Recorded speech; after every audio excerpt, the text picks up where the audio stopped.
See you soon. I can say, indeed, and greetings unto you, beloved and holy friends. I just remembered something.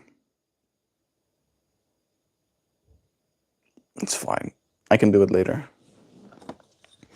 I have a routine of weighing myself so that my data remains tracked, and I didn't this morning. But instead of talking about that, hey, good morning again, Pedro. Instead of talking about that, I'm going to be extra mindful of how I am influencing this space, because that is our stream topic for today, right? You have influence over a space. The way you show up in it, the things you choose to say, the energy with which you participate, the topics you choose to accentuate, the depth you choose to go into, the feelings associated with this informational pattern. All of these things are influenced by you in some way or another. This, right here, is a public space, right? We have multiple friends in this space with us. And as such, we have to be extra mindful of how we influence a space. How we influence a space, I'm just considering that. How you start the space, rooted in love, and how that love came almost literally running back to you. It is kind of wild like that, isn't it, Sam? She is right. You know, this space, as Sam said, was my attempt. And I do think I'm succeeding, but I'll still call it an attempt because I'm still trying, right? To make the world a more loving place, right? That was my attempt. That was going to be like, I'm going to show up every day for love, and then something, and then there's more love. And I didn't know with any certainty exactly how that was going to work out, what it was going to look like. But it is true what Sam says. Like, I am now finding myself in a very loving space, right? It came running to me. Joe literally got on a plane for 30 hours, 3 times, just to come and see me, right? And then 30 hours every time going back. It is such a big ask. And she came to get me. We have been talking in this space about one of you friends marrying me so I can be an American citizen kind of things, you know, and we've been manifesting that as well.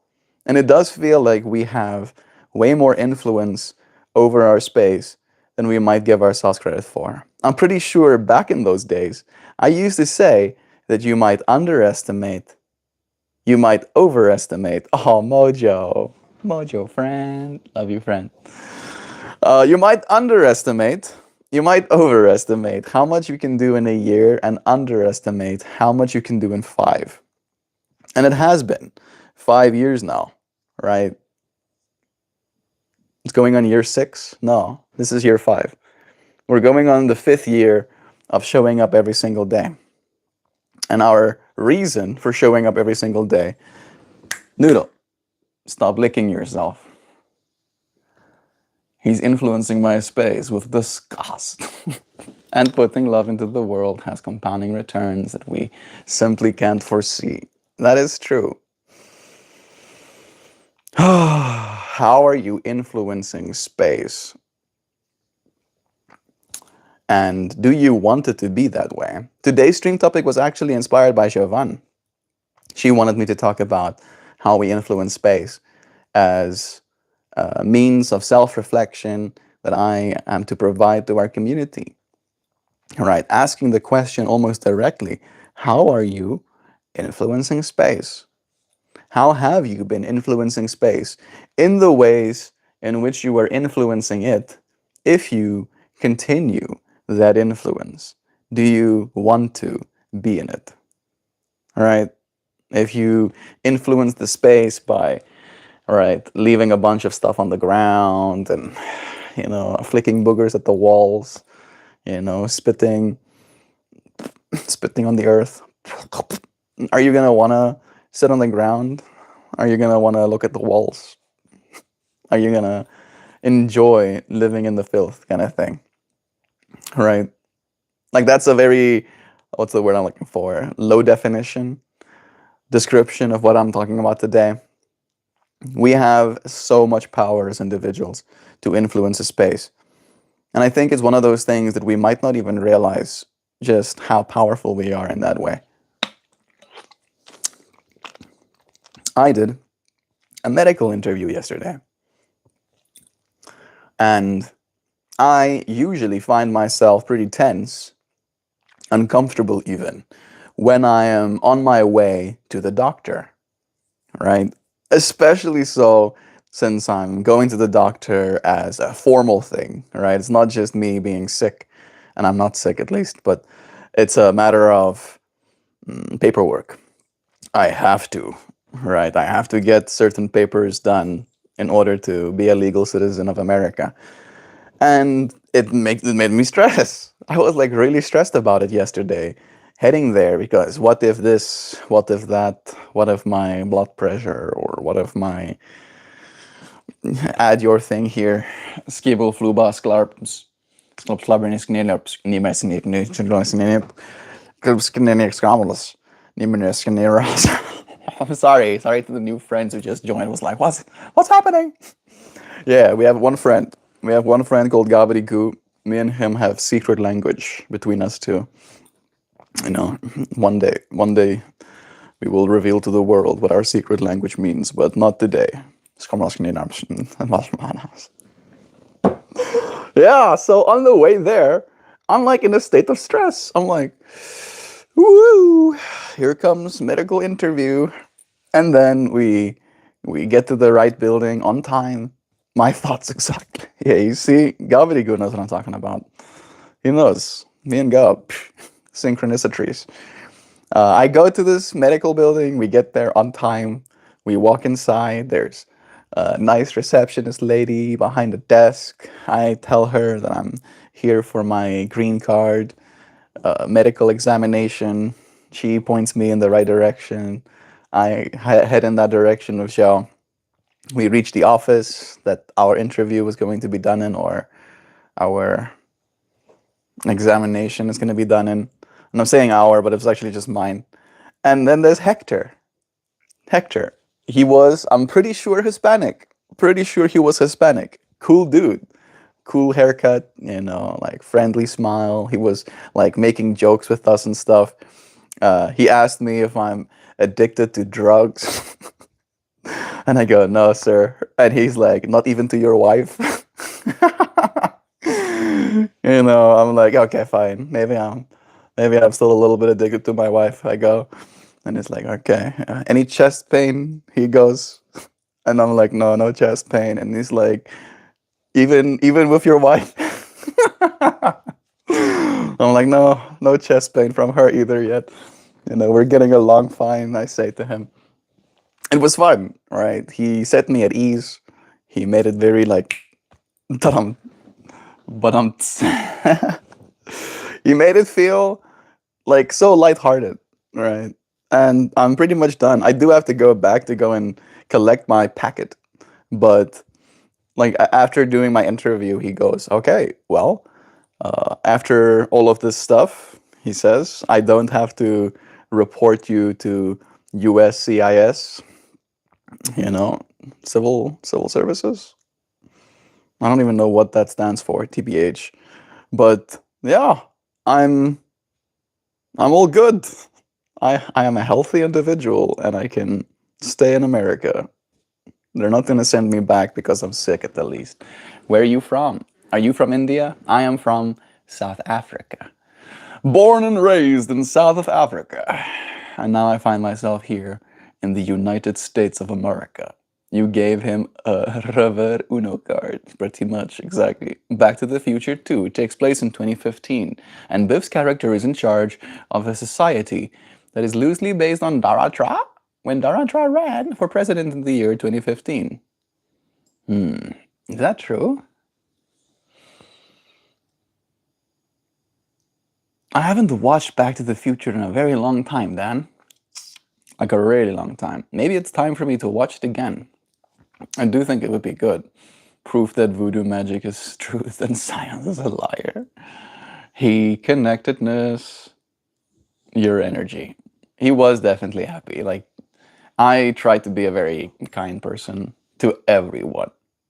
I don't think I'm like scanning my brain. I don't think I've just been like outright mean to a stranger ever in my life, right?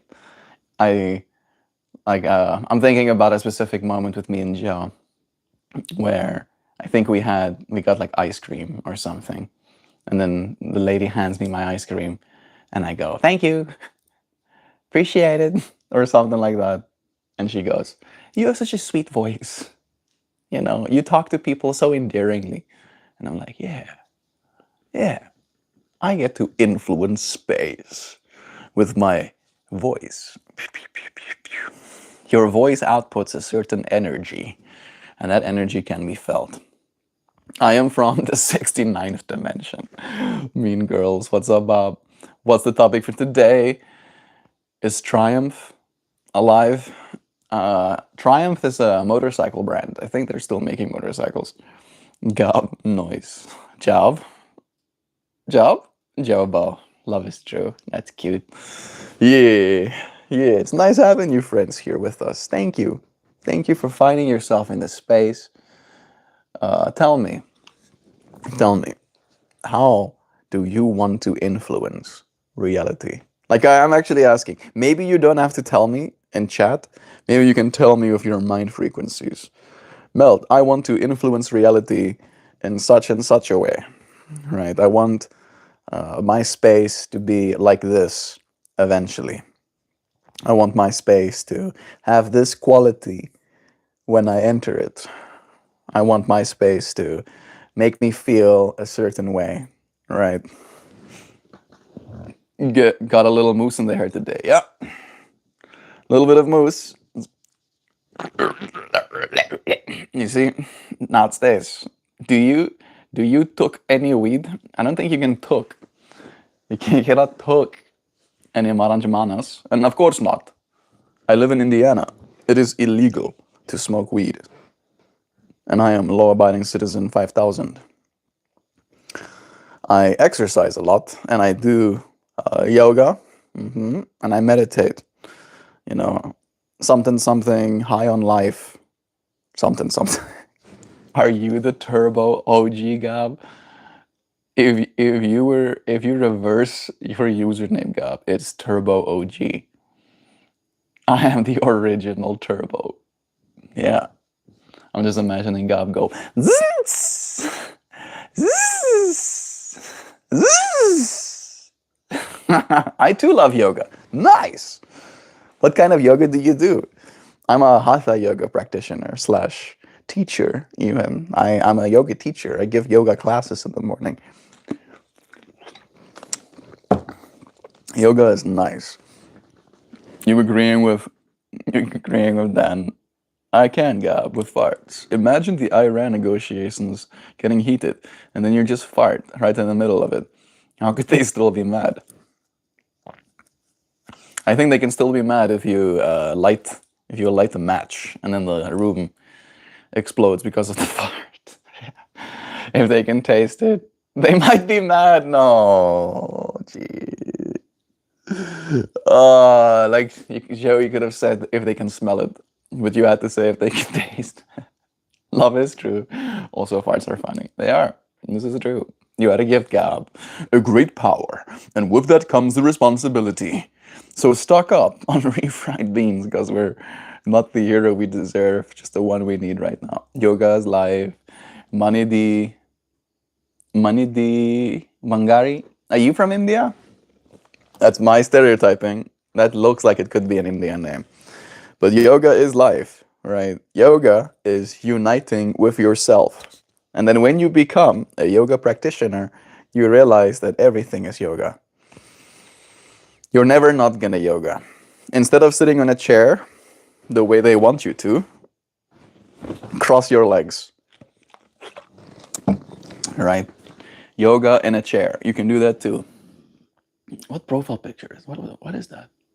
What emoji? I'm like actually trying to see Gavrigu. I don't know that one.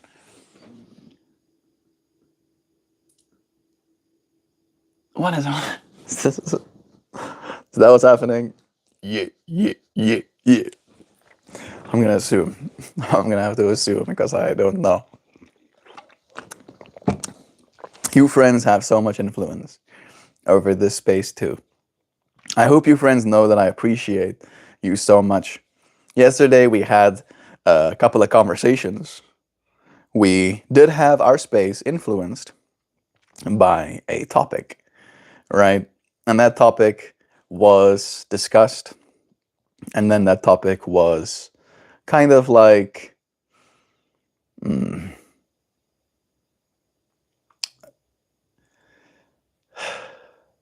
a bummer in some ways, right? If you're curious, yesterday we talked a little bit about solar flares and the potential for mass coronal ejections to destroy all of our planet's infrastructure, right?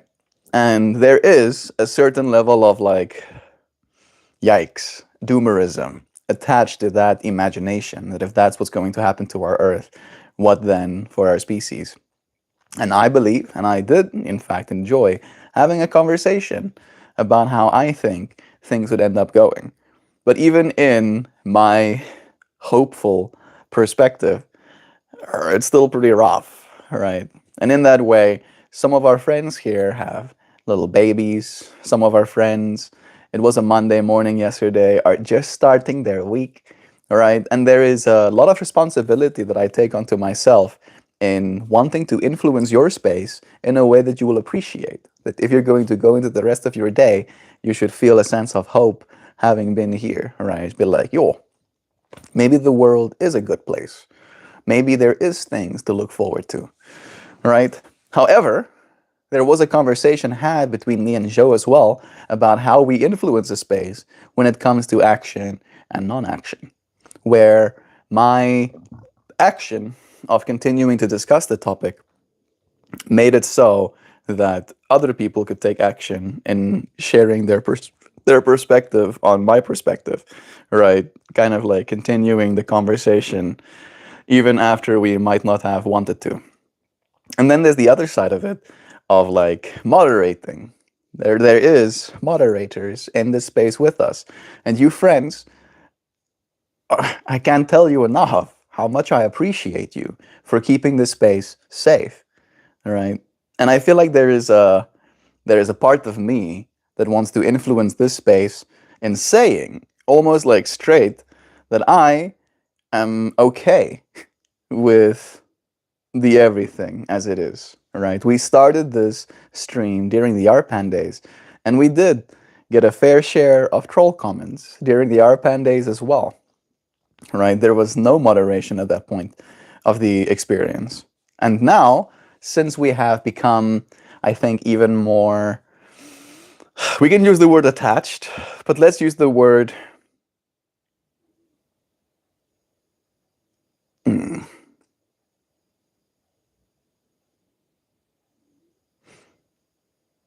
I'm thinking about like cherished, right? We have become we've started to cherish this space instead of just being attached to it. And in cherishing this space, we want it to be a certain way. We want the conversation to maybe like take a certain direction. However, there are many of us, right? And every single person influences space in their own way. And every single one of us, I believe, can benefit from discussing things that we might not otherwise be able to with other people.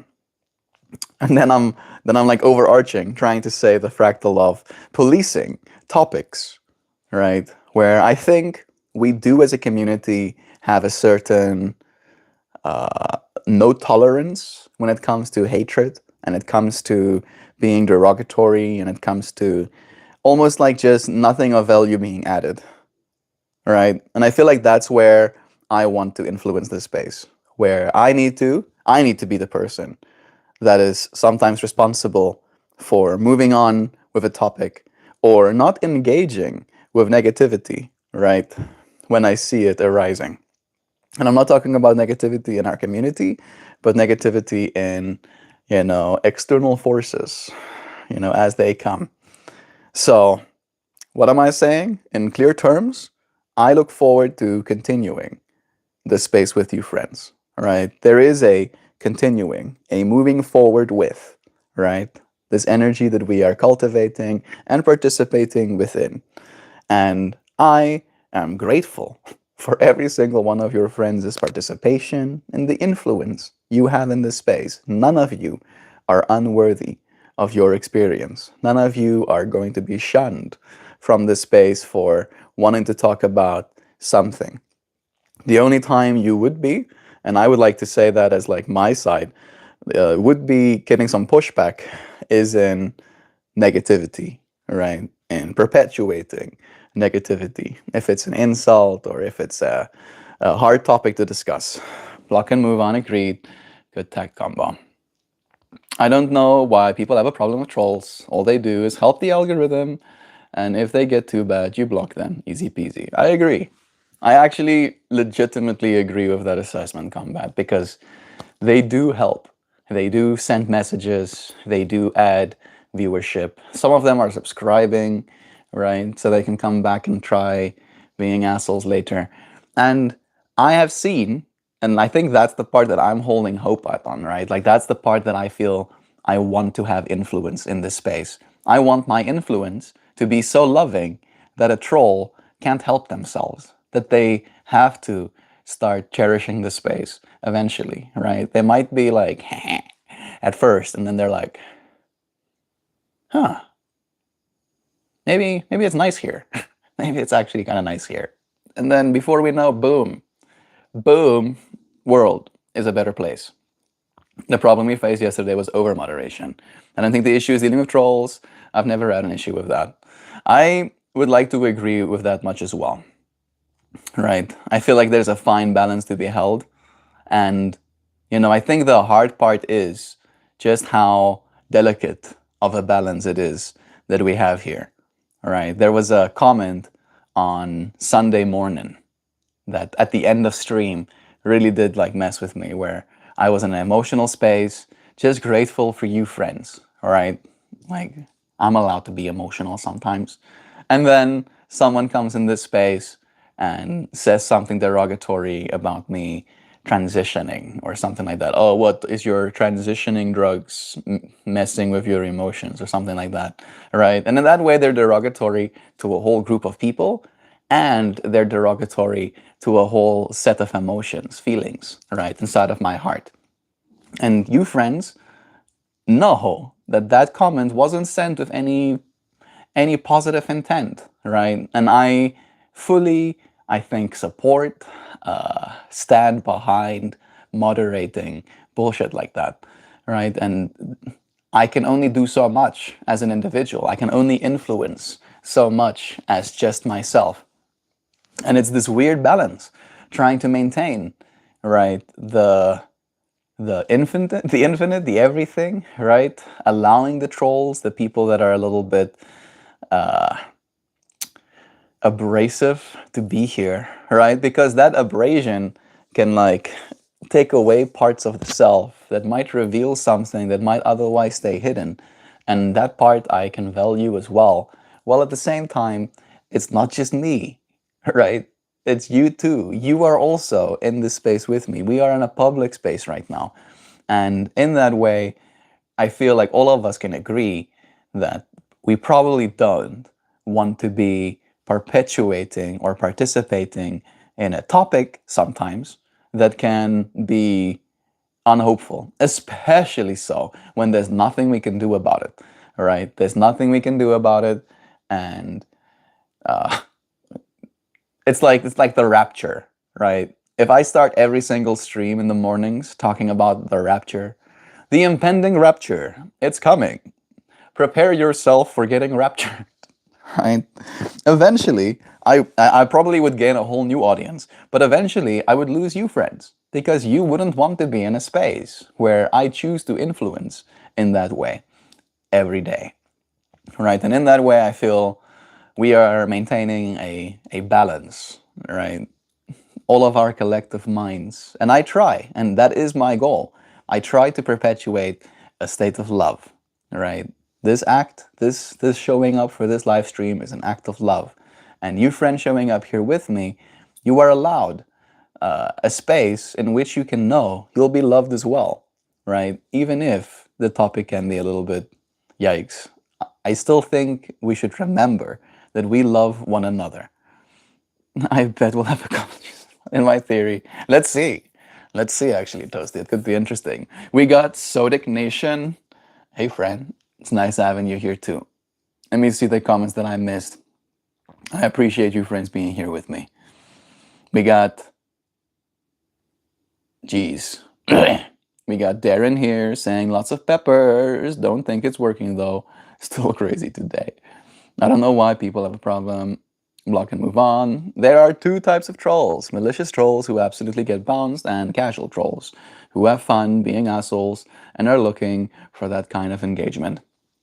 Yeah, makes me think about a conversation I had with Joe where ultimately it is my responsibility to choose to engage with or not, right? Like I feel like I'm still seeing some of the troll comments and I'm just choosing not to engage with them, right? Today, at least. And I think I am capable of doing that going forward.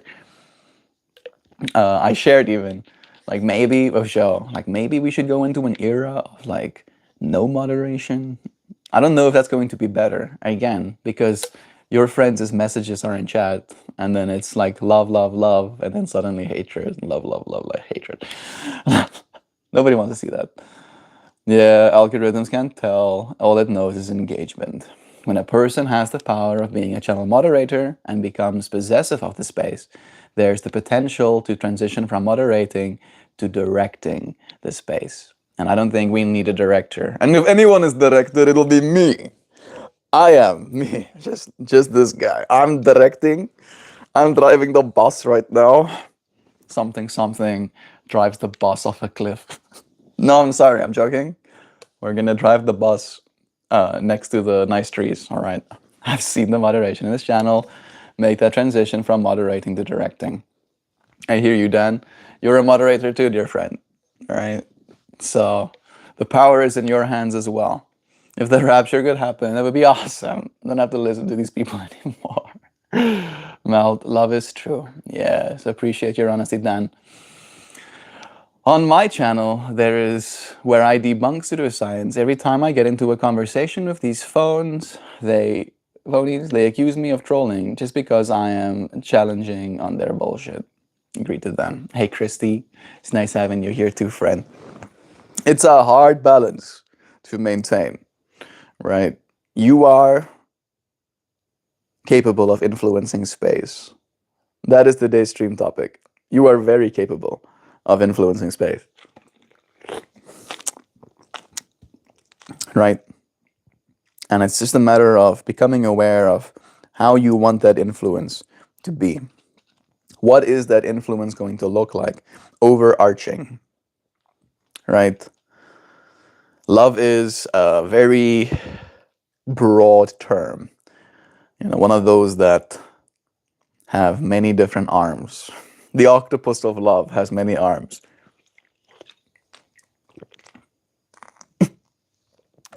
And each of those arms can react differently, right? Have different purposes.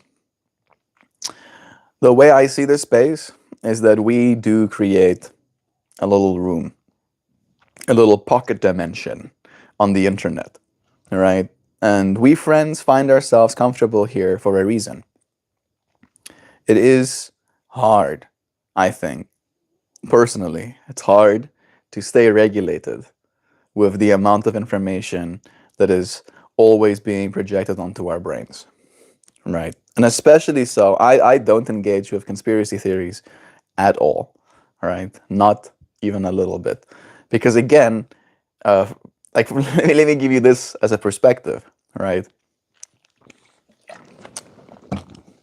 One of our neighbors moved here kind of recently. He moved here because cost of living was better. And he has 3 children. And he's younger than me, right? And he shares my name. he shares my government name. We have the exact same government name. So there was like, there's a kind of synchronicity. I think he's 2 years younger than me. No? Yeah, three years younger than me. And there was this synchronicity in looking at him and seeing myself, right? Seeing a version of myself that lives in this world. You met another E? No, no, no, no, no. That's technically not my real name, Toasty. Technically. But almost, right? The name that name came from. That sure is some crunchy coffee. Oh, yeah. Like, I guess it doesn't really matter if I dox his name, but I might dox my own. So I'll just let you know that we share a name, right? He shares the name my dad has too. So in that way, there was like a, same, right? Him having 3 kids was definitely a little bit different for me. And it didn't take long. It didn't take long for our conversation to lead us towards a conspiracy, right? Because I was like, yeah, I'm living in the States and America is nice and I like it here. And then he goes, yeah, you poor thing though. Now you're getting chemtrailed. Melty's legal name is Poopty Poopty Pants. How did you, dude, Dan, dude, oh, you can't dox me on the internet. Too late, Toast. Sorry. Holla challengers. Hey, Dream Tooth, nice having you. You guys, I almost got into a confrontation with the neighbors yesterday. They're thankful they weren't home. What's up? Tell us. Tell us. I'm curious, Christy. How have you been influencing your space? Are they influencing your space? And is that why you had to get into a confrontation almost? They're thankful they weren't home. I'm just imagining you getting in a confrontation with their Ring camera. You know, put one of those boxing bags in front of the Ring camera. Oh, I'll do you like this, and then I'll do like this, and then I'll do like that. Love from India. Thank you, friend. Love from United States of America. Be careful, Christoph. You're a woman, but eventually some crazy Philly person is gonna smack you. I hope not. Humans equals Earth, a differential transmission. Sounds pretty cool, Hoops. I do like that perspective. What you do makes a difference, and you have to decide what kind of difference you want to make. Yeah, that is pretty much it. Hoopty Hoops, you're on it, bro. You got it. Greetings from the other side. I know, they had a barbecue and I was outside of my son and his best friend, and they kept on hitting everyone's cars and hitting mine. Hitting the cars? Hitting the cars of their cars? Oh my goodness, crutches. Isn't it a brand new car as well, Christy? I think Christy just like got that car just recently. Let me go check on that bird. Let me go check on them birdie. Hey Zoe. Hey Zoe. What's happening? You want out? You want out, Zoe birdie? You want out? Oops. Come on. Hello, Zoe. Hello, Zoe. Hello, Zoe. Hello. Hello. This is your What up, bird. good girl? You are a good girl. What up? You want to say hi to our friends?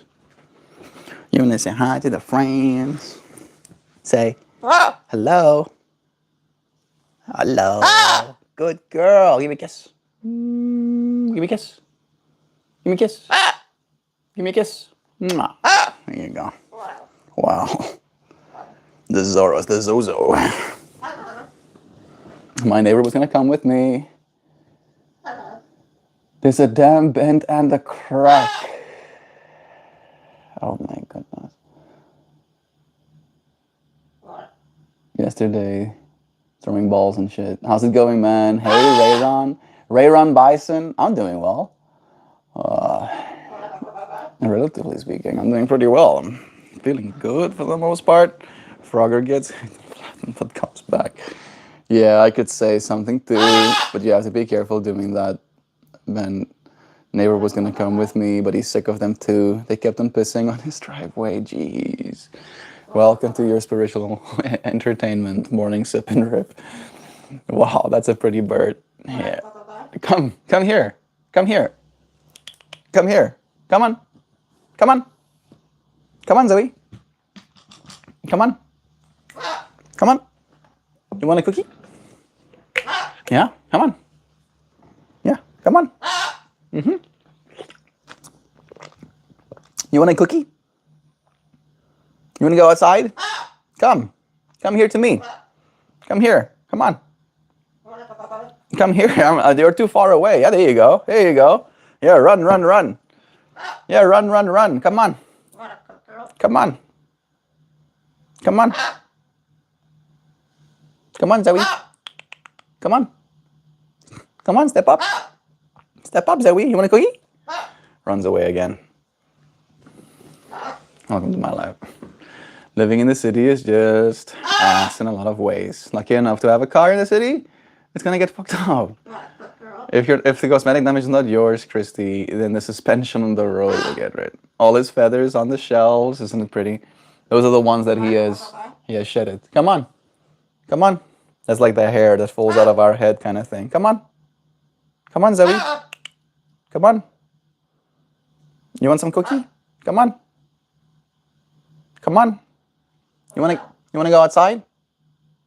Come on. No, I'm not gonna. No, you have to come here. No. He thinks he can bamboozle me. He thinks if he's there, he'll be closer. He'll be closer to where he wants to go. But actually, there you go. Come on. Come on. Mm-hmm. Hello, Zoe. You are a good girl. You wanna come on? You gonna jump on that pillow? He's gonna make his way down to the floor level. Come here. Come here. Come on. Step up. You and the parrot are matching. We do have matchy colors, actually. Blues and yellows. Come on. Yeah, come on. Silly creature. Yeah, yeah, yeah, yeah, yeah. Yeah, yeah, yeah, yeah, yeah, yeah, yeah, yeah, yeah, yeah, yeah, yeah. You wanna go bye? Is your face itchy? You want some head scratchums? You want some head scratchums? No, you don't want head scratchums. I want a cookie, he says. Want a cookie, want a cookie, want. Okay, fine. You want a cookie? Yeah. You want a cookie? You want a cookie? Yeah. Yeah. Are you gonna do some tricks? Are we gonna do some tricks for cookies? Hmm? Hmm? Yeah. Want a cookie? I'll give you some cookie. You have to do some trickums. You gotta do a trick. You know how to do some trickies. Alright, Zoe. Let's do a spin.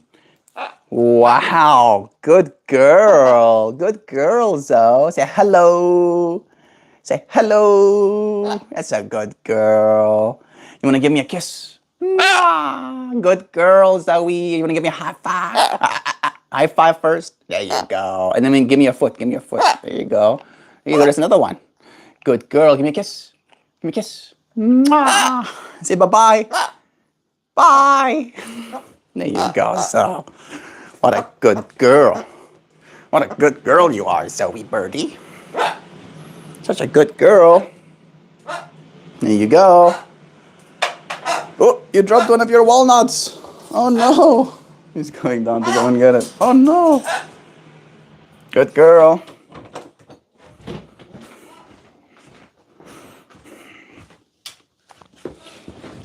Sweet. I'm gonna turn this light on. This whole time, I could have had good lighting. Silly me. Let me just...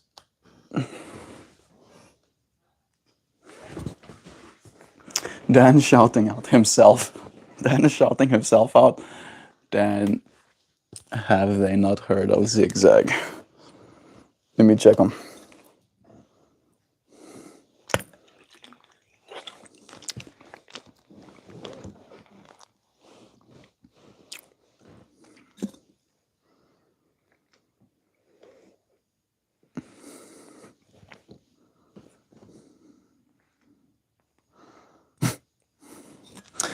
Being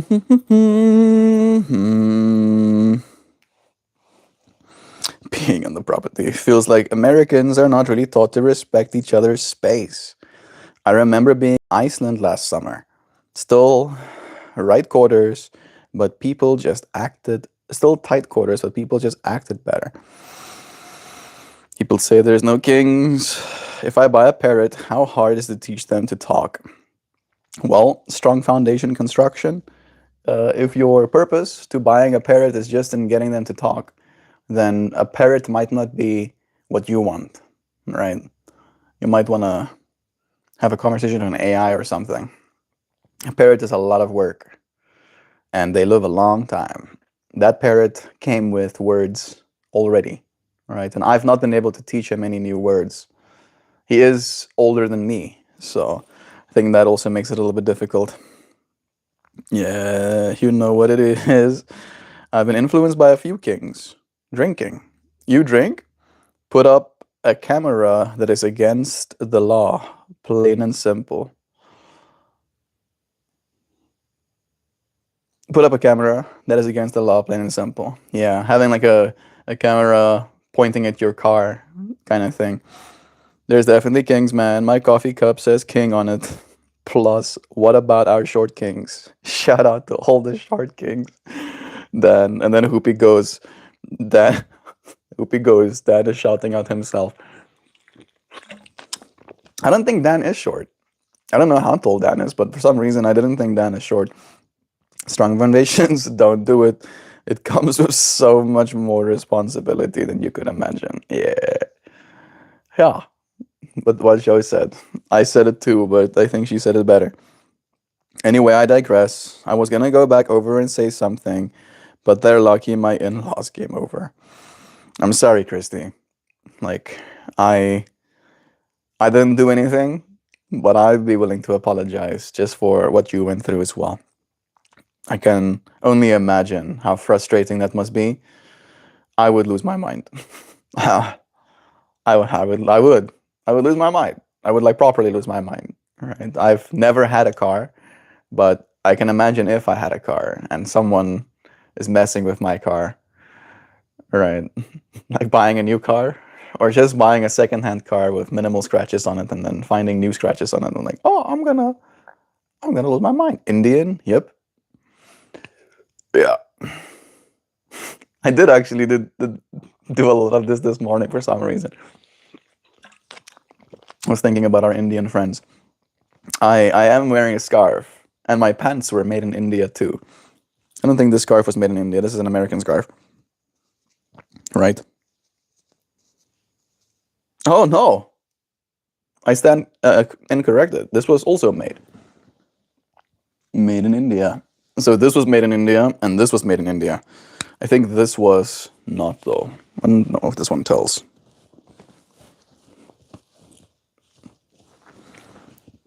Hey.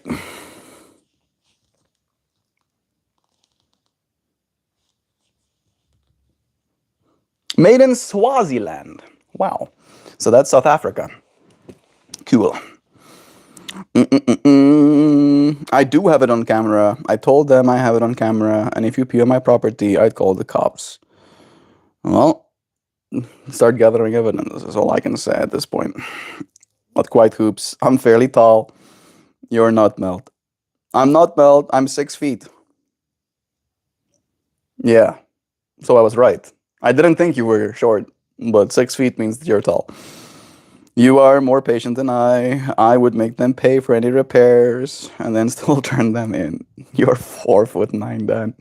I'm gonna buy a parrot because I wanted to talk. It's like I want to have a child because I like the way they smile. It's like, yeah, I want to have a child because I want one because it would be nice. I think Indian.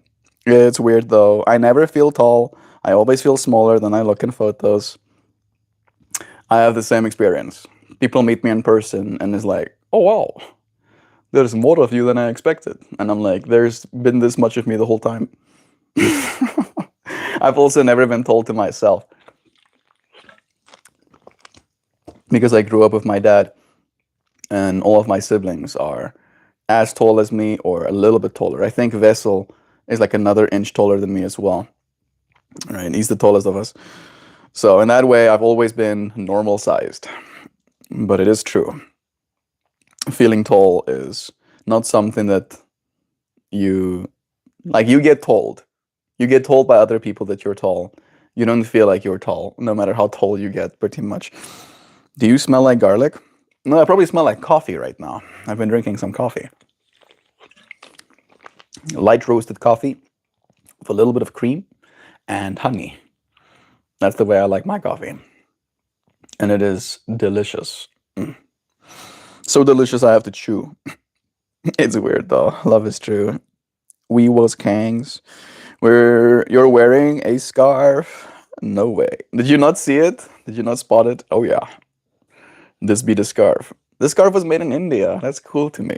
I just need a shirt made from India as well. Do I? I do! I do have a shirt made in India. Nice. Kelsey gave me one. I don't know if it will fit this fit. I think it might even. It might even go well with this. It's greenish. Like a greenish. But I don't think it will go with the pants necessarily.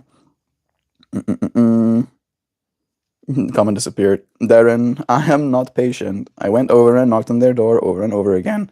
They didn't open. I was gonna go back, but again, my in-laws were over. Small victories, right? I hope that you do feel a little bit regulated by your in-laws. Living in the city. You know, I don't live in the city right now. I'm actually very far away from the city.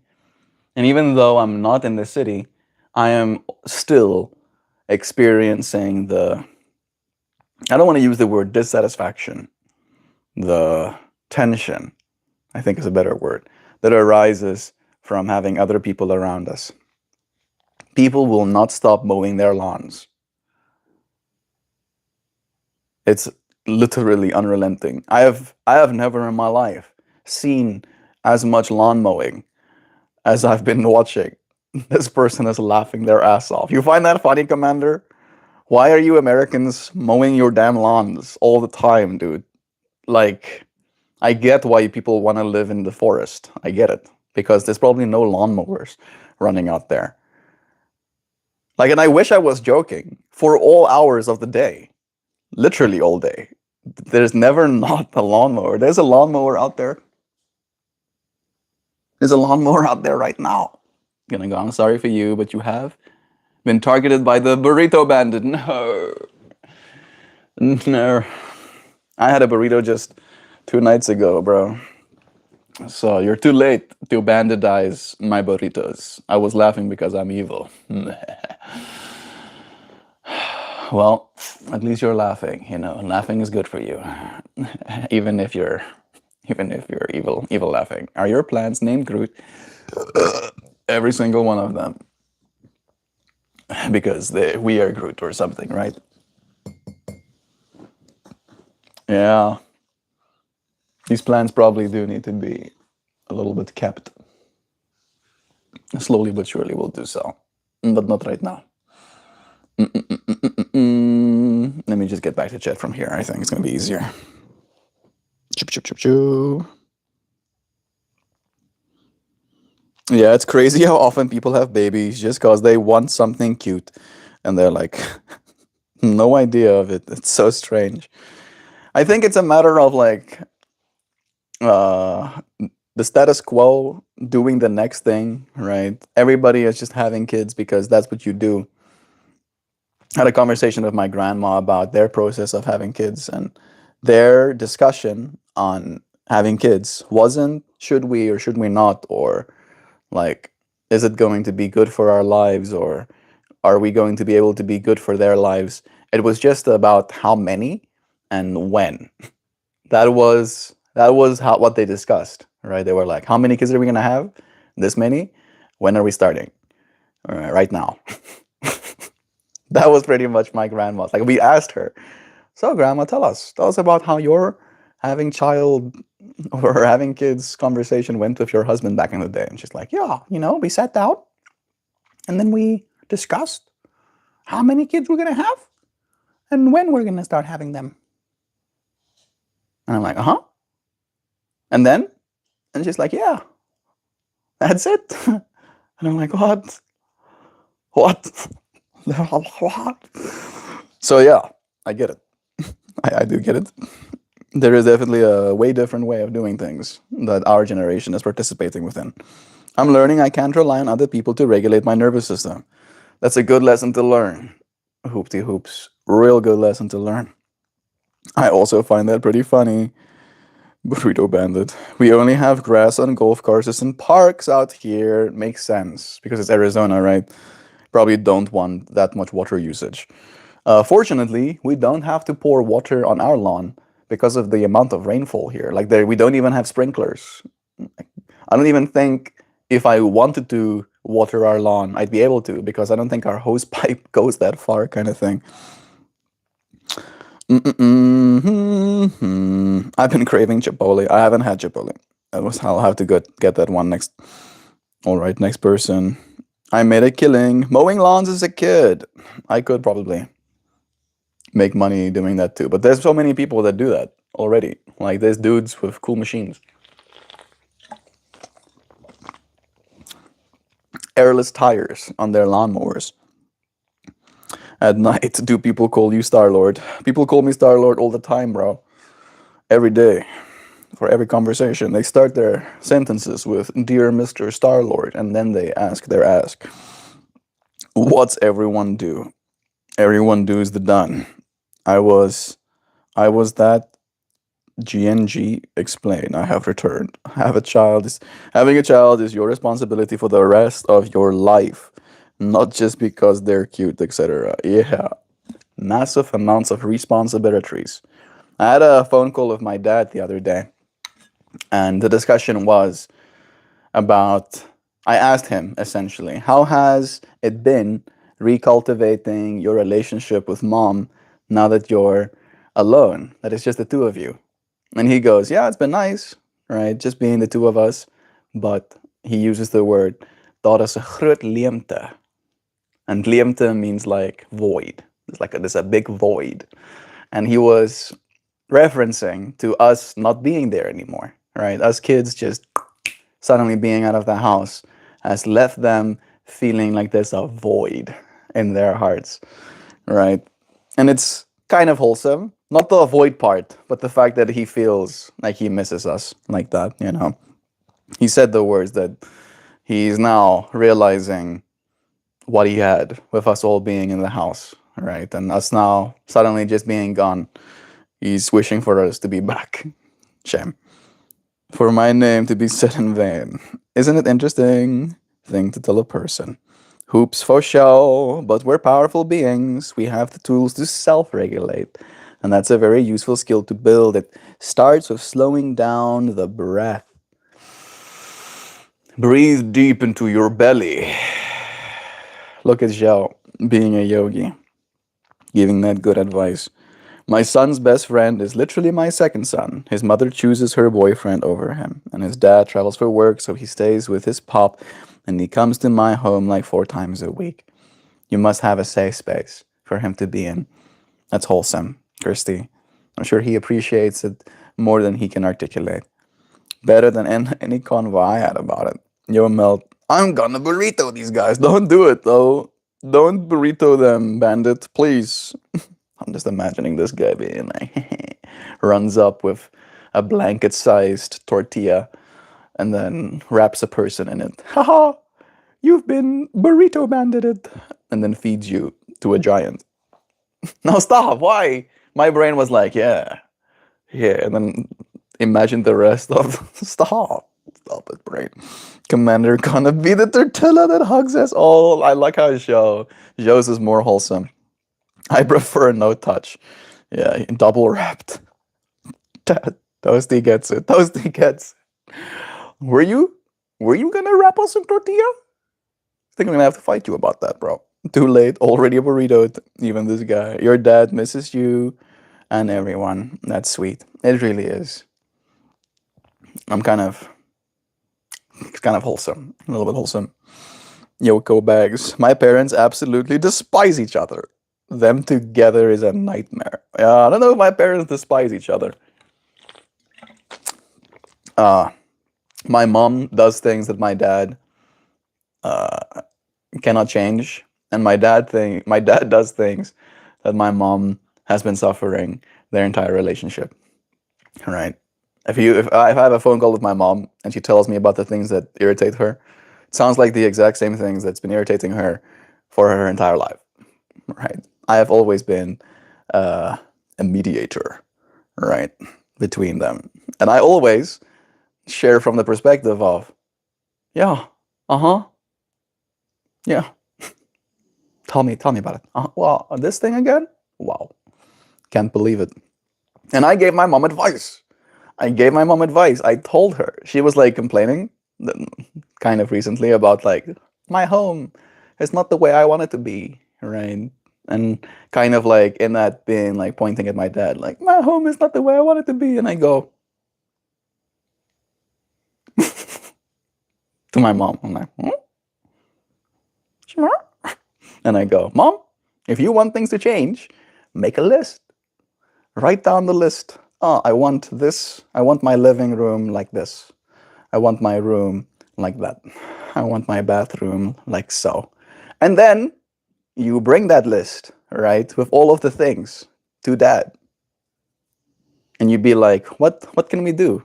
Can we do any of these things on this list? Can we do it? All right. Maybe we can do it next week. Maybe we can do it next month. Maybe it'll take us a year to do this. But start, right? My dad is very much like me. He's probably on the spectrum too, even though he wouldn't want to believe it. Very ADHD as well, right? And always busy, always doing something. And if he doesn't know that there is a list, right, of things that my mom wants done, then he won't do any of it, right? She can wish and she can pray as much as she wants to, but she needs to be direct and clear with what she wants.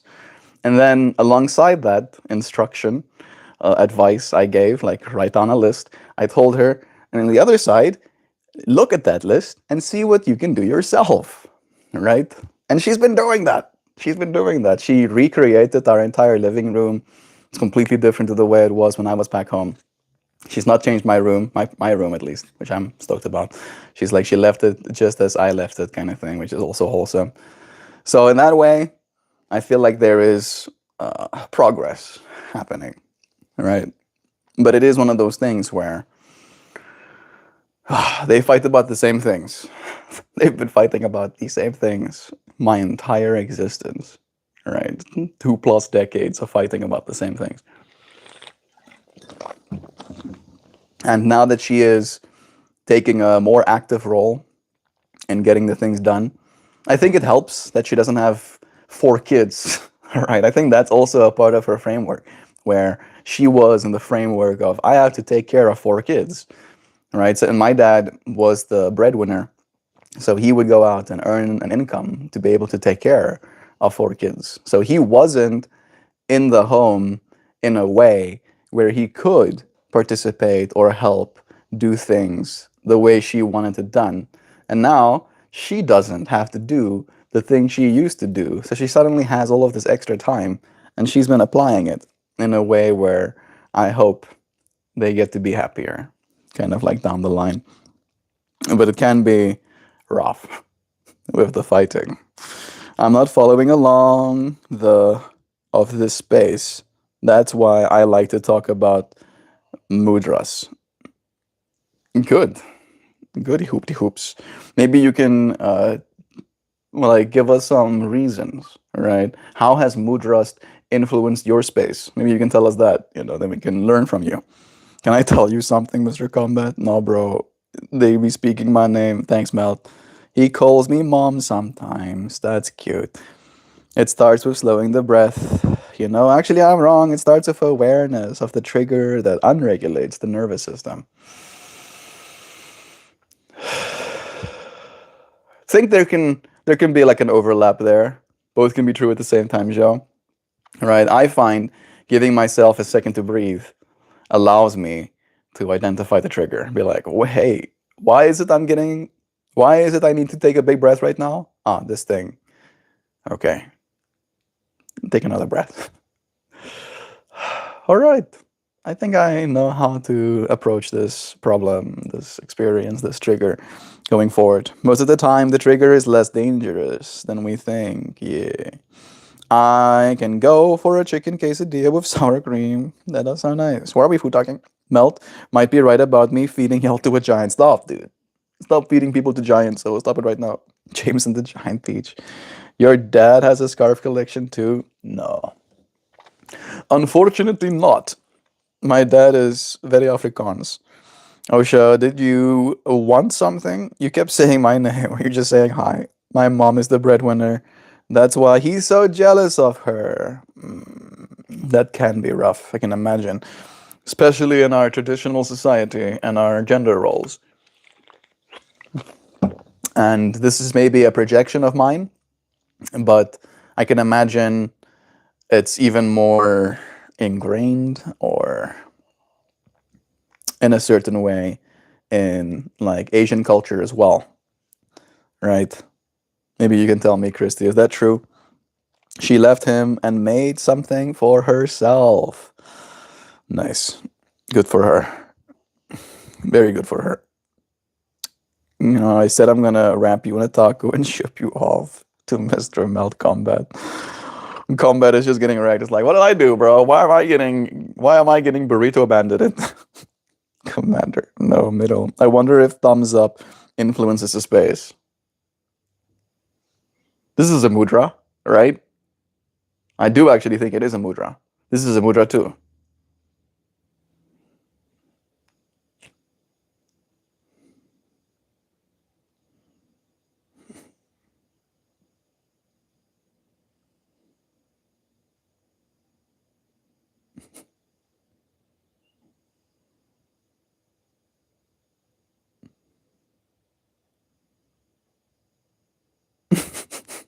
I'm mudraing you.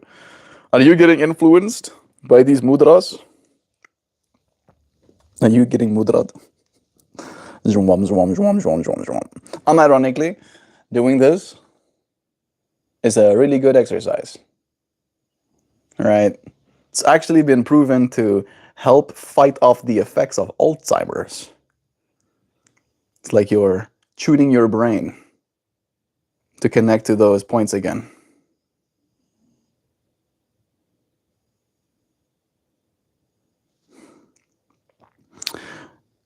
I'm the burrito bandit.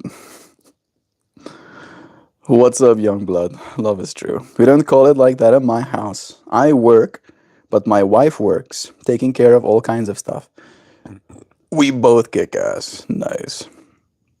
That is wholesome, Darren. I look forward to being able to earn more income of my own as well.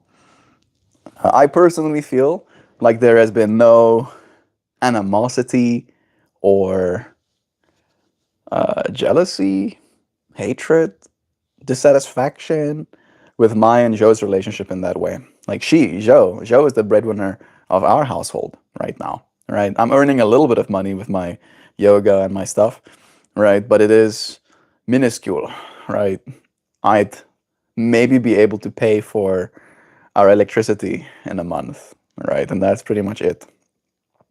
And the rest is kind of like carried by her. And yesterday in the car, as we were on our way back, I was just feeling this like overflow of just like gratitude towards her. All right. And I tell her, I just want to keep telling you thank you all the time. And I'm like, and I will keep telling you thank you all the time. But I want to keep telling you thank you all the time, like, thank you, thank you, thank you, thank you, thank you, thank you, thank you, thank you, thank you, thank you, thank you, thank you, thank you, thank you, thank you. And that might be a little bit much. And it just feels like it's interesting to me, right? I do come from a little bit of a traditional world, or I should say conservative world, right? In that way as well, where the man is the breadwinner, right? And the woman helps take care of the home. And in our relationship, that those roles are very much reversed. And there's no, at least I feel, right? Maybe Jo can let us know as well if she's felt anything. But I still continue to feel like there's none of that getting in our way. Again, I would like to earn some money as well, Ideally, so I can buy us a new car, right? But that's pretty much it, right? I just want to add to our life at this point. I don't feel like I'm less for how much she contributes. And it's interesting to think about other people, right? The wife earns more than them, and then they find a reason to be angry about that. I'm gonna fight my wife. How dare my wife earn more money than me? Doesn't she know that I'm cool or something? Being a stay-at-home mom is a job. Exactly. That's what I'm talking about, right? For the longest time, my mom, that was my mom's job. My whole life growing up, that was her job, right? She did so much to take care of us as kids. And like, it's one of the hardest jobs, right? When I heard this, I think a woman that did I don't know if it was a stand-up comedy thing, but she talks about how being a mom is like technically the hardest job, right? Where you're a therapist and a doctor and a cook and a cleaning lady and a driver and and right? You're not just doing one job, you're doing all the jobs all the time, right? When you're a mom. And nobody is going to pay you to do so, kind of thing as well. So it can be very unappreciated as a job too.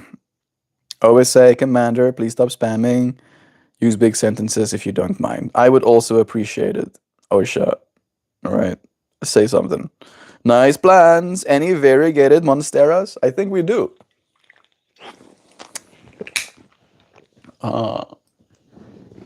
Is that one up top there? A variegated monstera? There's some of those, but I don't think those are monsteras. And then there's one up there.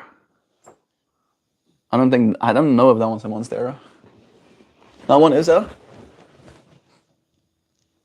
Calathea. That's right. And then we have some over there. Bop. Right. And I'm not sure if those are monsteras. Those. But there are variegated ones. There's many variegations happening in this house. They get their light in abundance. Pop. Boop. Pop. Boop. That's a monstera up to the right. Yeah. Mm-hmm. Plants. Yep, all of them are plants. Yeah. Yep, that's true. I'm definitely not a plant knower. That much I can say. There are monsteras on that shelf, but you were right, Toast.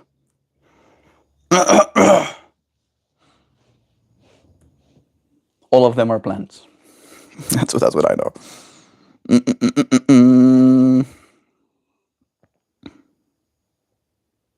My husband works full time, and I take care of the kids in the household. And freelance taxes. You freelance taxes? Like you do taxes for people as a freelancer? I'm out of here. Bless. It was nice having you here. I bought an azalea plant yesterday and a planter. It's so pretty. That sounds nice. Beautiful place, man. Thank you, fly on the wall. This is our home. My wife is the one that decorated this space the way she did. I have very little credit to take for how beautiful this space is.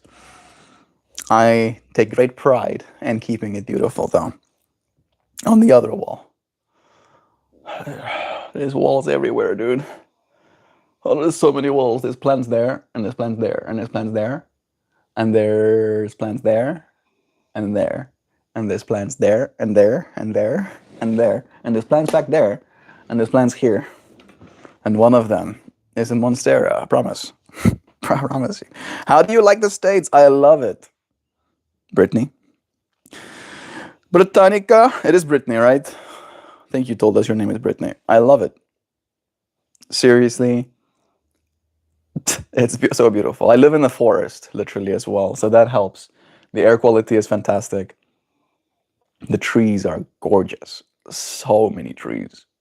I'm seeing more trees per minute than I've probably seen trees per year back home right? On average, it's been very giving in that way. The people are kind. Every now and then there's a big loud truck, which I don't appreciate, but other than that, it's been beautiful. It's Brittany. I'm so happy for you. I knew you'd love it. Thank you, Brittany. You live in America as well, right? Thank you for joining us. Today's stream topic is about how we influence our space, and I want to say thank you for adding a beautiful influence to this space the way you have, sharing in this excitement with me.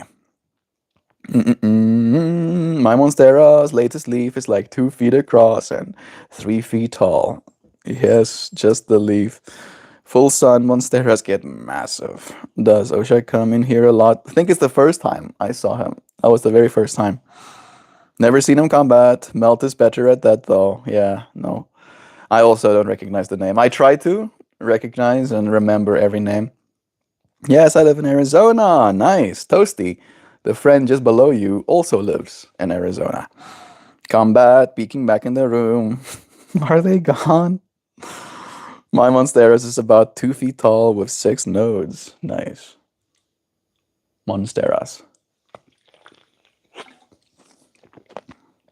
Yeah. Our little plants. They really do make me happy. I do want to get better at minding them as well. I thought it was kind of funny. I didn't exactly track what he was saying. He was going to turn you into a burrito. That's what he was saying. He's going to get a big tortilla, and then he was going to wrap you in that tortilla so that you're a burrito. I think that's what he was saying. So why was I asking? I was missing some inside joke. No, I didn't get where he was going either. I was just like, what's happening? Why are you turning people into burritos? Born and raised all over. Toasty has been all over, but he was born and raised in Arizona. And you live there now again, right, Brother Bear? That space has been good to you, I am sure. I look forward to going to Arizona and meeting you at some point, dear friend. My coffee is almost done. It's 10:30. I'm going to consume this coffee, then I'm going to go and drink my multivitamins. They did ask me yesterday what vitamins I take. And I'm like, I take magnesium and B vitamins and D3 and K. I didn't say that I take fish oil because fish oil is not a vitamin. Nice. Coffee done. I'm drinking water with electrolytes. Good. What city in Arizona did or do you live in? For some reason, I feel like Toast doesn't live in a city. I'm probably wrong. I was born in Tennessee. I currently live in Tennessee, but I've lived in Florida and California and a few other places. I would like to move to Japan. Many people would like to move to Japan. Like, Japan seems to be very popular in the average American mind. I'm not trying to make less your once combat journey, but it has been a pattern I've noticed. I've not been to Japan, but I would like to.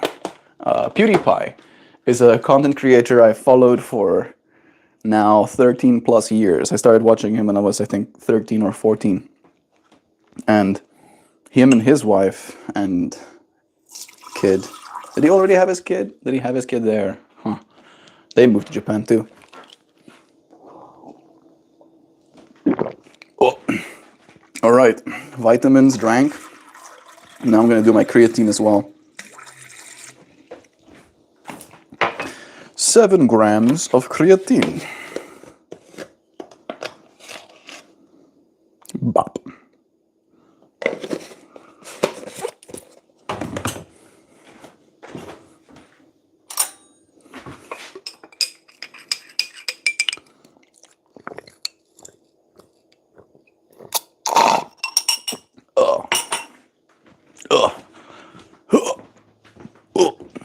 don't like drinking creatine. I don't like it. I would love to live in Japan too. How about that? Got it from Costco. Pretty sure the beautiful Red Mountains bread. So much love. I don't know about the rest of these honkies, but Japan is dope. It's where jiu-jitsu started. They have judo and sumo, all kinds of great martial arts. The food is great too. The culture is great. It's like, yeah, sign me up, coach. Been watching Pewds forever too. We are the same age, got married and had kids the same year. That is kind of weird. Must feel very synchronous. I hope you're still watching his content. It is so wholesome. It like melts my heart.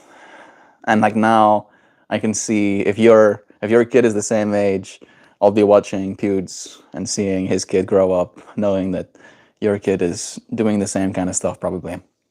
Japan sounds really nice if you're Japanese or rich. Yeah, it helps. Helps to be rich. And even if you're rich, like PewDiePie spent like I think 2 years or 3 years just trying to get there, right? Being rich. So I can imagine it's probably not easy. I want to move to France. I am happy living in America.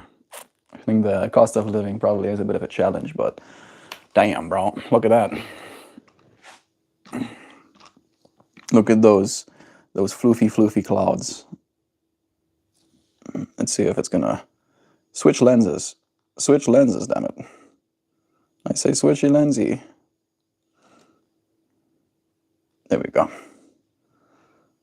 Those clouds just looking like they're so floofy. So soft.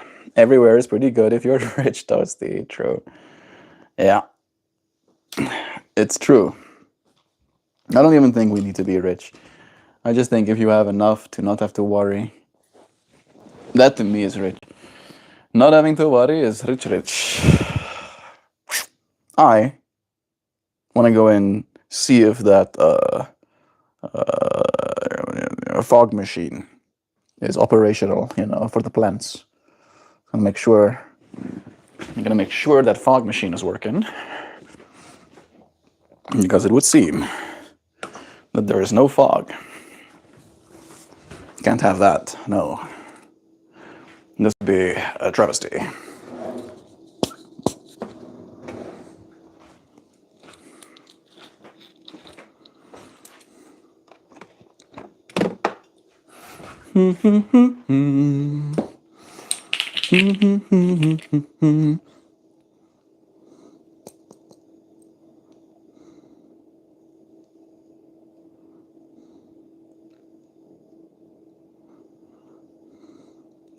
Apparently the big thing of Japan is the amount of rules you have to follow. Right, they're very set in their rules. I think America probably has that quality to it as well, but I think it's even more strict in Japan. Japan. Have you ever heard of Jim Gaffigan? Nope, can't say I have.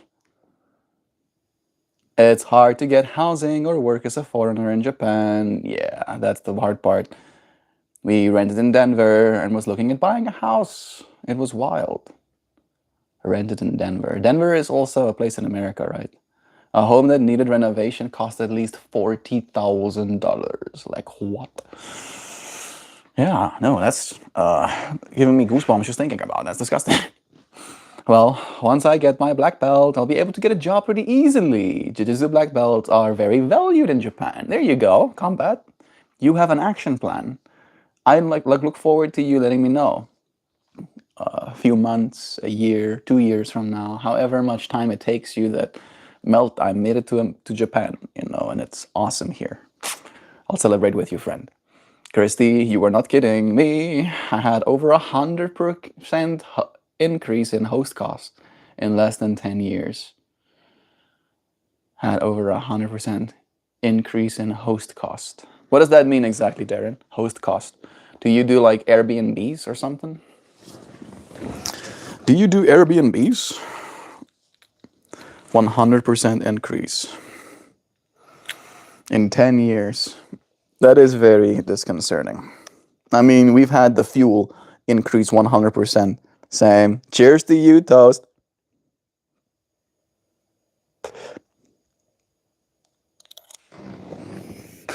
Don't worry, Mel. I'll definitely let you know. I believe you. Another place I'm kind of looking at is somewhere in Holland. Do you know any good spots? I think, and this is my own judgment, I do think every single place is capable of having good in that for you, right? Like every single place in the world has some good there. Today's stream topic is about the influence you have over your space. And I think this is a good place to kind of like accentuate that topic and thinking about the places in which we live, right? You will have influence over the space you find yourself within. And if you have had a pattern of influencing your space in a way that begets it not being a good one, then even if you move to a whole different country, the space you create will come with you.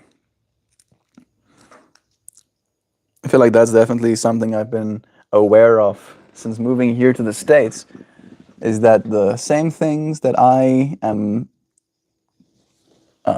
good at, I don't think that's the right word, the same things that I like to do, the pattern of existence I participate within, is very similar to the pattern of existence I participate in here.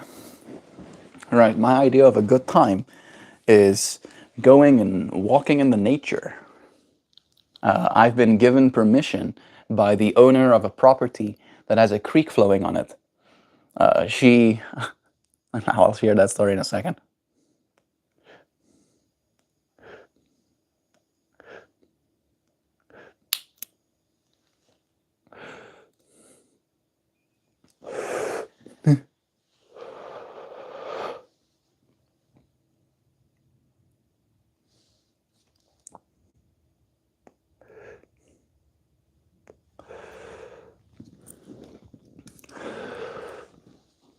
I basically went out on my wheel, just riding in a direction, and then I saw, not too far from the road, a creek, and I was like, here's a good place to stop.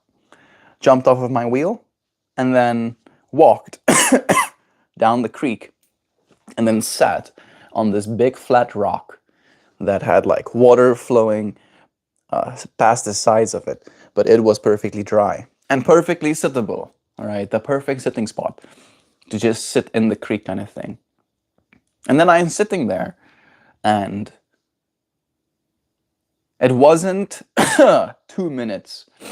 All right, literally, it felt like I had just sat there, and I had just sat there long enough to think about what I'll do next, right? Am I gonna take my shoes off and put my feet in the water? Am I gonna, breathe some fresh air, do some breath work exercises, maybe have a coffee, And then before I even can start, behind me, I feel a car, right? Because I'm like sitting facing the forest, and then suddenly I hear like on the little road that I walked down from as it crunches over the road, right?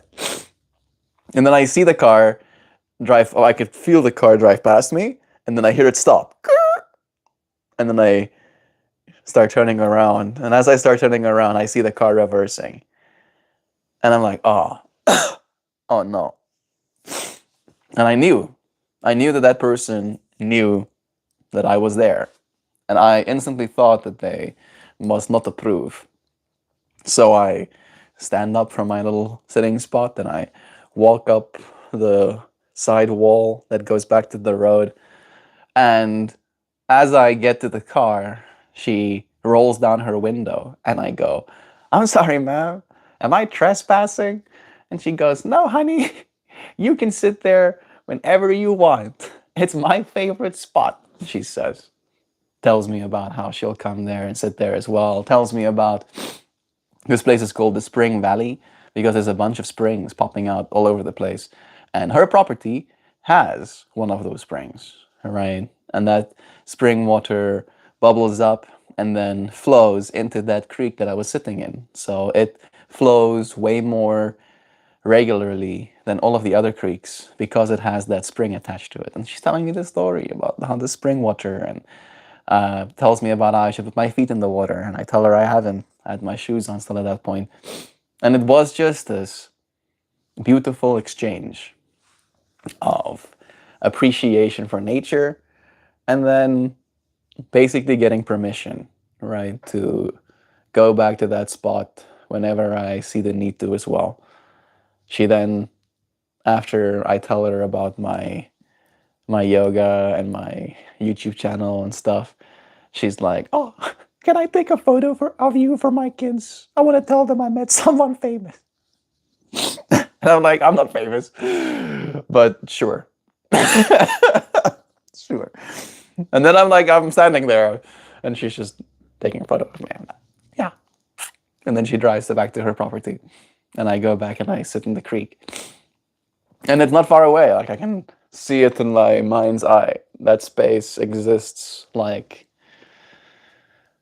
about a mile's walk that way. I might even do that. Might still have time. I do see a resemblance to you of yesterday, MeltMore. This version of me has a resemblance to the version of me I was yesterday? Or do you see a resemblance in yourself in the me that I was yesterday?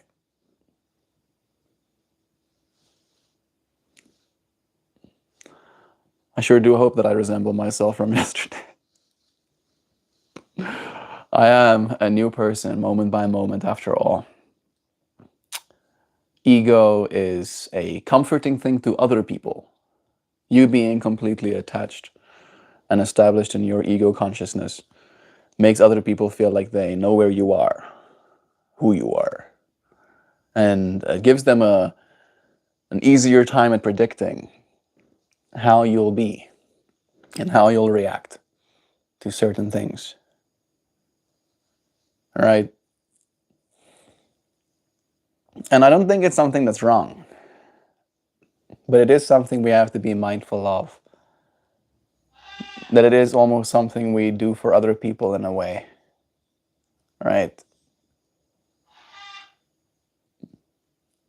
Because if you're not with other people, your ego slowly but surely dissolves, right? You become way more in tune with just your existence.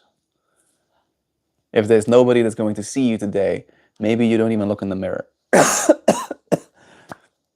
Because it doesn't matter how you look to yourself if what you're looking at is outside of you, right? You can see a resemblance of yourself in the outside world as well. I think that's the best thing you can do. Or maybe not. Maybe not. Maybe not the best thing you can do, but maybe an entertaining thing to do. Yeah, there we go. I definitely agree with you. I'm just Dutch kickboxing, and I'm a good spot to do that in Holland. You did Dutch kickboxing? I mean, that sounds fun. That sounds fun too. Hi to you. It's Kenny. Hey, Kenny. Zoe, you have to behave, bro. You can't just scream. The burrito bandy. Remember me, Melt? I see you've changed your name. Your ego has consolidated. I was like, oh, actually, I'm not always a commander. Actually, I am the burrito bandy. I respect it. Unless you have enough burritos to share with the class, you can find your seat.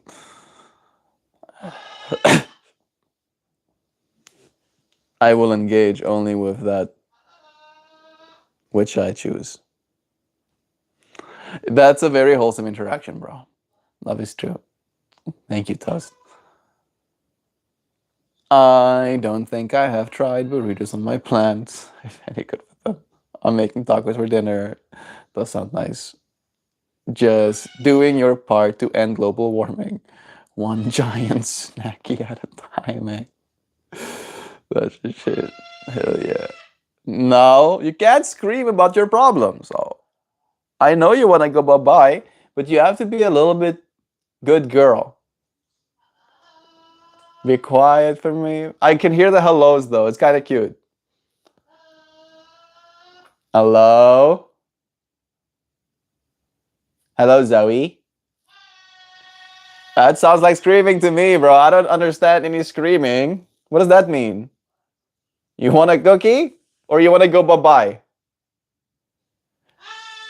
Yes, that's what I thought. You see, but like you always want a cookie. And you always want another cookie.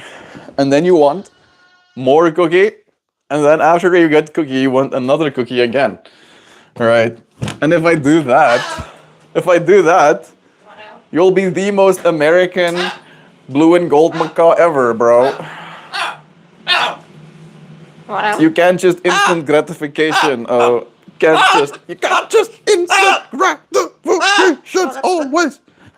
No, you're gonna wait first. First, we're gonna wait. First, we're gonna put you down here. Look, sit up here. No, sit here. Sit up here. And there you go. Wow. Wow. What a good girl. You are a good girl. Nice. What a cookie. You want a cookie? You want to step up again? Nice. What? How about you step up here? Yeah, you step up. Step up here. Yeah. You can step up to this one. What a cookie. Are you just like pinching me? Wow. You're fine. That was cute. Okay. Cute. Cute. You want a cookie? What a cookie. Okay. Fine. I'll go get you What a one. cookie. I know. I know. Zoe.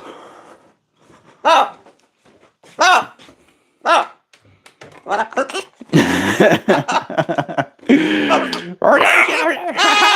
Yeah, I'll get you a cookie.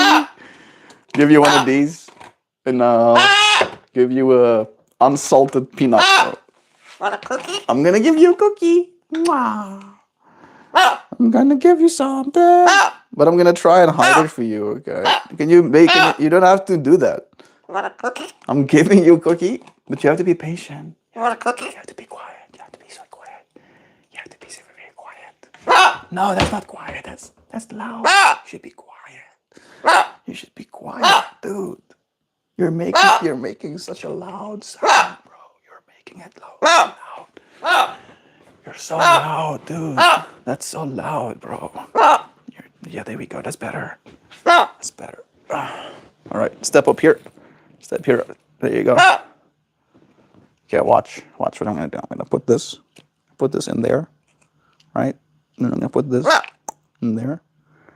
And then I'm gonna put that one in that crevasse right there. You see that? You see that? Right there. And then I'm gonna.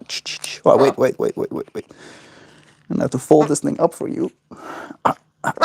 No, that's fine. That's fine. I know I'm making it harder, but you so got this, bro. Pop. Look at that. Look at that. Oh, is that cool? Okay, now do a spin. Do a spin. Wow. Yeah, you're doing good. You're doing good. It's too sketchy. You're like, no, that's sketchy, bro. Okay, hello. You wanna give me a high five? High five. Wow. And you wanna give me? I'm gonna hold like this. And you give me your hand. Give me your hand. There we go. Good girl. Come on. Say bye-bye. Bye. Bye. No. Say bye-bye. No. Say bye-bye. No. No, he's like getting the stuff already. He's like hunting for it. He's like, no, I'm in the action, bro. You lost stuff. Oh, you lost pieces, and he's like, I'm gonna eat it right now. I worked for it. You can't just. No. I'm gonna take it from you. I'm gonna take it back. You can't eat it. Say bye-bye. Say bye-bye. Say bye-bye, Zoe. Say bye-bye. It's like, do I have to kiss you or what? Say bye-bye. Say bye-bye. There you go. Good girl. I'm gonna give you these little peanuts that you dropped as well. Look at those. There you go. There you go, Zoe. All right. We'll see you again soon, I'm sure. You enjoy your chillax time. He's so freaking hasty. He's like, oh, bro, why would I wait though? Why would I wait when I can just do it right now? It kind of left me with a mostly unscathed little pocket, so I can maybe use this one again at least. Yeah, cool. Your parrot always is something to talk about. Zoe is relentlessly vocal. Let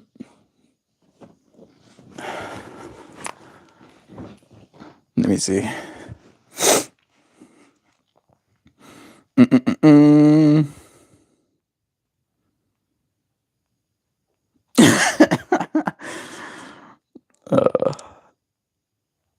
There's so much love.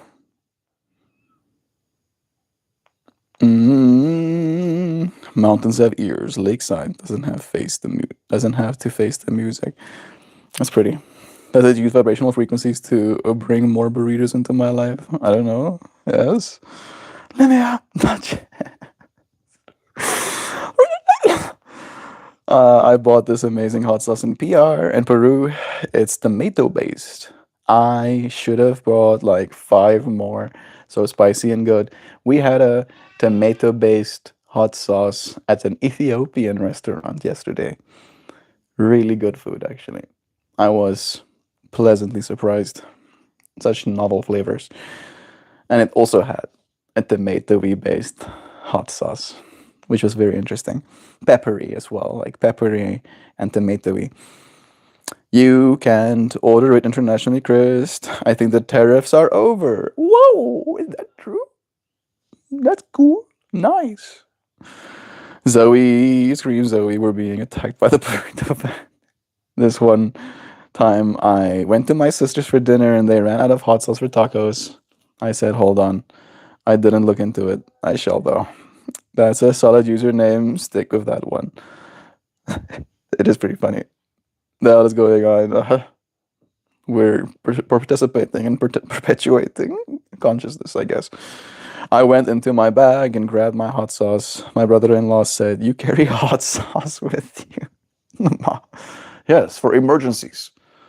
You know, as I have my first aid kit, I have my computer and charger, I have a stick of deodorant or whatever, and then of course a bottle of hot sauce. That's like the chaos girl. But I love how she probably only has hot sauce. Maybe no, you probably had more stuff in your bag. But still, the fact that one of those things has hot sauce is crazy. Ask the parrot if he wants to make a bird burrito. I should turn him into a bird burrito. You hear that? If you keep screaming, we're gonna wrap you in a tortilla. It's tortilla. We're gonna wrap you in a tortilla. We're gonna turn you into a burrito, a zorito. Yeah. Why is this comedic timing so freaking on spot? He's not done. He was like, oh wait, I like that previous time when I got out and then had cookies, right? But he literally just had 2 peanuts and a almond. Like he should wait 30 minutes before he eats more again. He is eating his vegetables, right? So I can't fault him too much. He is being a good burb on that level. Some small victories. He's trying other techniques now. He's like, I'll be like cute. That's better, Zoe. That's better. You a good girl. Ba ba ba. Hello. No. Stop. I know you want a cookie. I'll bring you a blueberry, okay? I'll bring you a blueberry. He doesn't like the blueberries as much, but they're low sugar. That's why he doesn't like them as much. So he can be mean about the blueberries. Look, I'm bringing you something. Want a fruit? Yeah, want a cookie? Oh, Look at that. oh. Look at that. I gave you a blueberry. He ate literally all of his vegetables. Like I haven't seen his bowl that clean.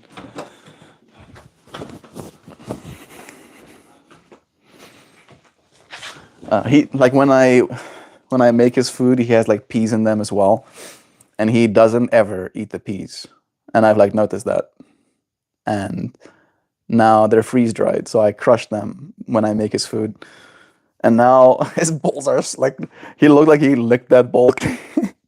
He probably did a little bit. Nice. That Burby is eating good.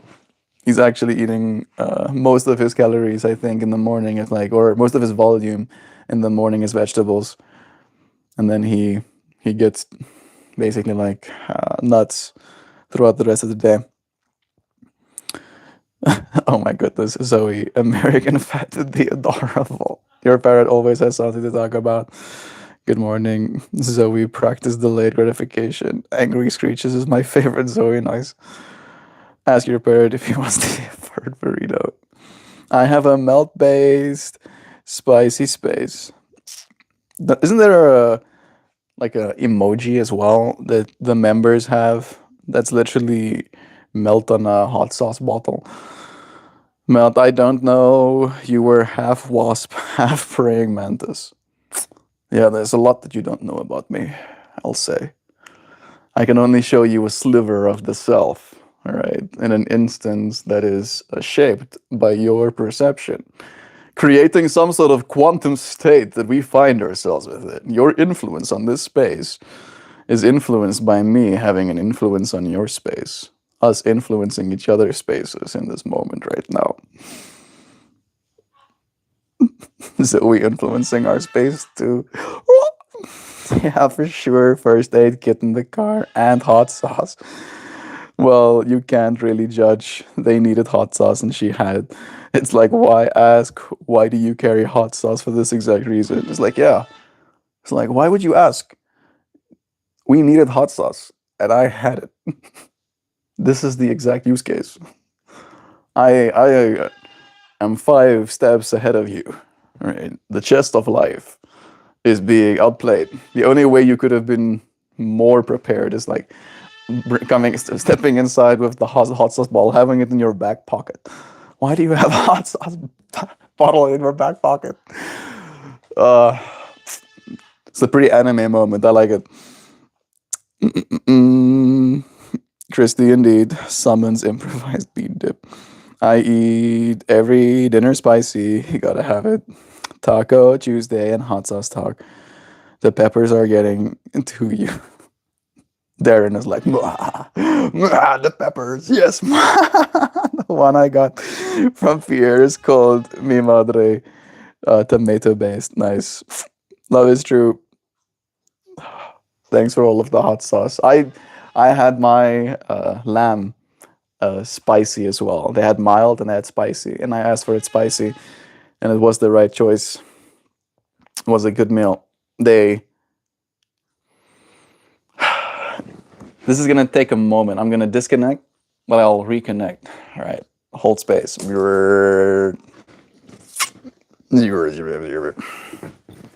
Back again.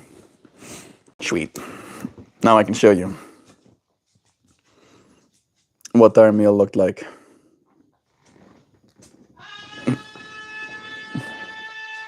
Me and Joe taking a photo of each other, taking a photo of each other. You can scream all you like. That's not gonna work this time, bro. It's served on this type of bread, all right? And this might not do something for some people. That has this little texture in it that sucks up the sauces that you use with it. And then you tear pieces of this bread off and they give you a side dish of them as well. I don't know if I got that in the photo. And then, yeah, Joe's had 3 different types of meat and a salad in the middle and then 2 veggies. And then I picked the other 2 veggies that they had on offer. And then we shared this meal. This is like a spicy lamb with peppers and onions. We shared this meal between the 2 of us, and that's the tomato-based kind of like spicy dip that I was talking about. Yeah, it was a novel experience. Boom. I talked about food too. Now it's done. Concluded. Food talk concluded. Boom. Peppers this year. Chooses to have tacos. That looks good. It was. It was really good. I've never had bread like that. You can't just scream, dude. I know what you want. No, stop.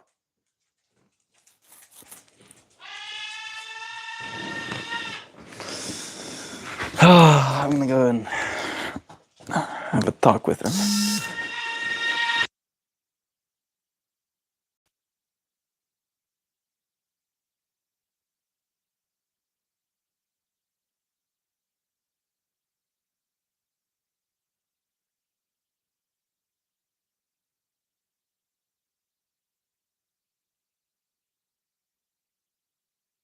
Zoe.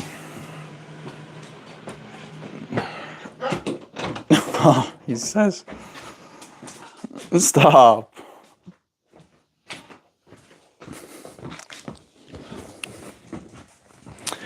Because he knows it works. Yeah, exactly. He knows. He knows exactly what he's doing. Right? And there's this balance. He knows the word stop.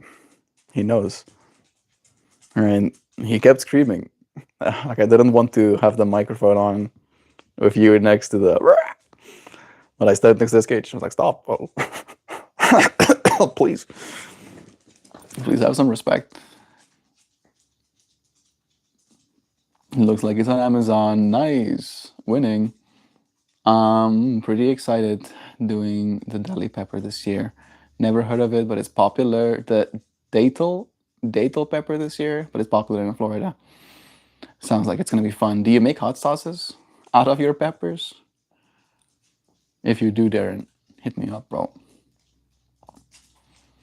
Mel, I don't know what you don't get. This is Zoe's world. You're just living in it.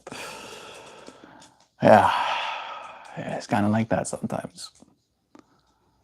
I do love him too, right? And I do want him to have a good time. We actually collected, after our meal yesterday, we went to the museum. The Ohio Falls? Is that what it's called?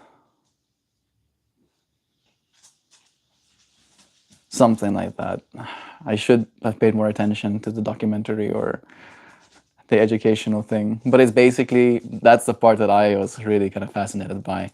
It used to be an ocean bed, and there used to live like a bunch of ocean creatures there.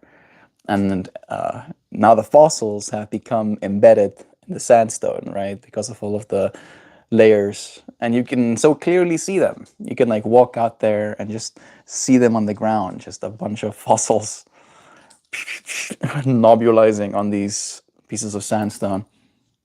And then you go to the museum and you get to see a bunch of specimens. And because it's next to the massive Ohio River, there is a bunch of wood, like driftwood, that gets washed up on the shores. And I collected a bunch of driftwood for Zoe to make his cage even more dynamic. I want to create a spiral all the way from the ground level with sticks up to his perch level. So he doesn't have to use the side walls of his cage. He does, I don't think he minds using the side wall of his cage, but it's not exactly, at least in my mind, the most natural experience for him. So in that way, we're actively continuing to enrich his little life the way we can. But it is always going to be a food battle, right? It's like, imagine if your dog would just kind of like start hollering at you, right, to get another treat. And you know how they can be. Like one treat, and it can be the same for people as well. Like one treat isn't going to be enough, right? But his little body is this big, all right? So an almond is a lot more calorically dense, all right, to them than it is for us. And you can't overfeed the birds. There are ways to tell, right? Like his crop is something that you can inspect and see how much fat buildup there is on his body, and he's not overweight, but we need to keep it that way, right? Like he needs to stay healthy too. He would literally, like he will in his little mind, he knows exactly in his little parrot mind where the peanuts and almonds are, right? Exactly. So when I bring him out and I come and sit back here, the reason he's running up on this couch is because he wants to have line of sight, right, to that spot. So think about it like this, right? He jumps off of my shoulder, then he runs on this edge, so that he can get there, where that will give him line of sight of that closet door. And he does that because he knows exactly where the treats are. And he thinks him being closer and being able to like show me, hey, that's actually where I was going. I wasn't gonna go here, silly human, he thinks. I'm actually going there. And that's why when I'm like, come on, come and step up here, he's like, no, but then I can keep an eye on all of them peanuts. So it like he has to like fight his instincts. And sometimes you see it takes a long time. But it's me trying to like teach him as well that there's a give and take. You can just get, because that's the other side of it. If I put that jar down in his cage, he would just like keep eating it to the point of like literally making himself sick. So yeah, how do you how do you balance his little wants with what is actually good for him?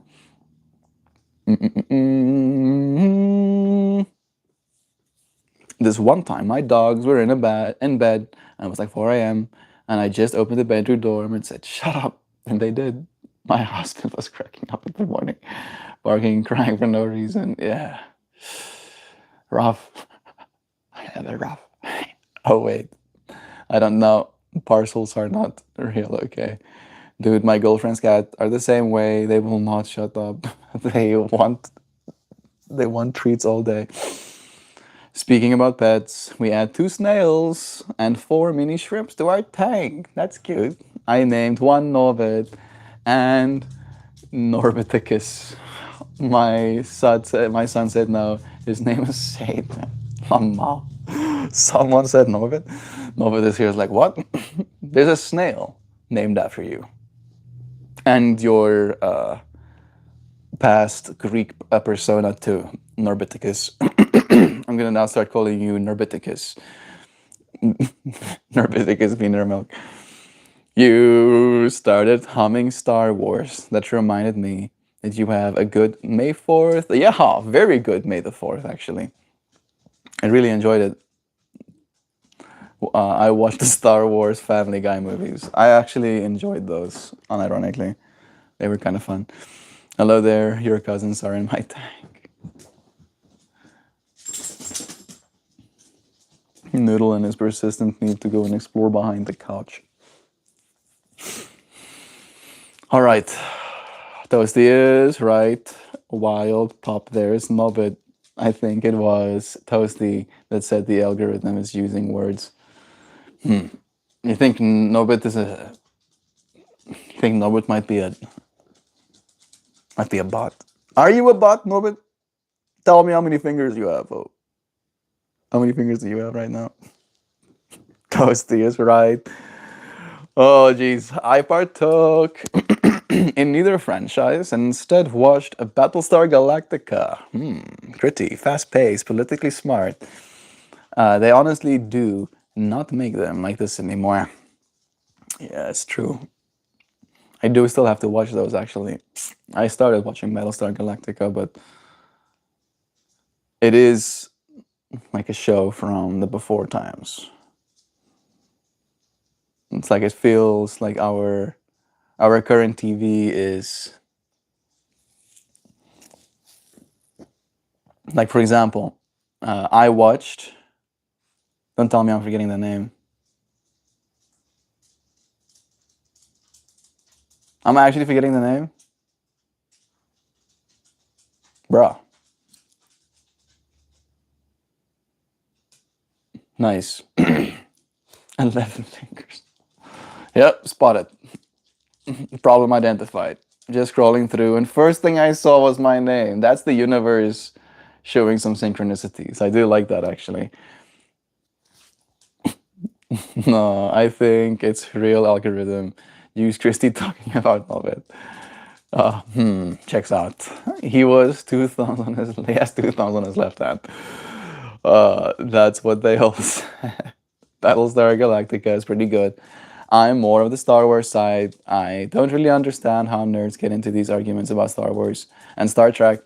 They're not supposed to be compared. I'm more on the Star Trek side. Yeah. Well, boom. You and Sam have something in common. Sam is also more Star Trek than Star Wars. Hey, Sam, look. Me bumping Sam like, look, Sam, look. I think people get into it because it's a matter of perspective, right? The Star Wars franchise is a lot more kind of like old school arcs, right? The hero's journey.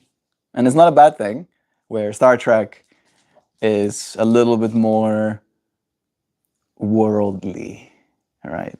Has that worldly depth to it, that fullness of an experience. Shows you more than just the story that they set out to. Right? You'll see many stories, and I think in that way, some people like thinking, and some people like the Star Wars movies for the rewatchability of it as well, like learning the lines, right? Knowing the story beats. So yeah, it's just nerds being nerds, bro. Nerds like comparing.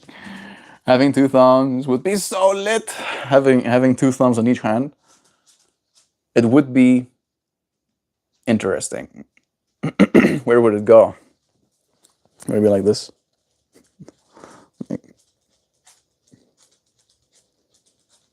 You could pinch something like this then, right? And still be able to manipulate.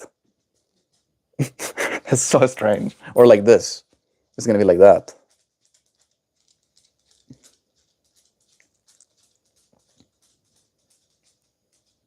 Kind of cursed. But I would be down. I still be Why not? Why not?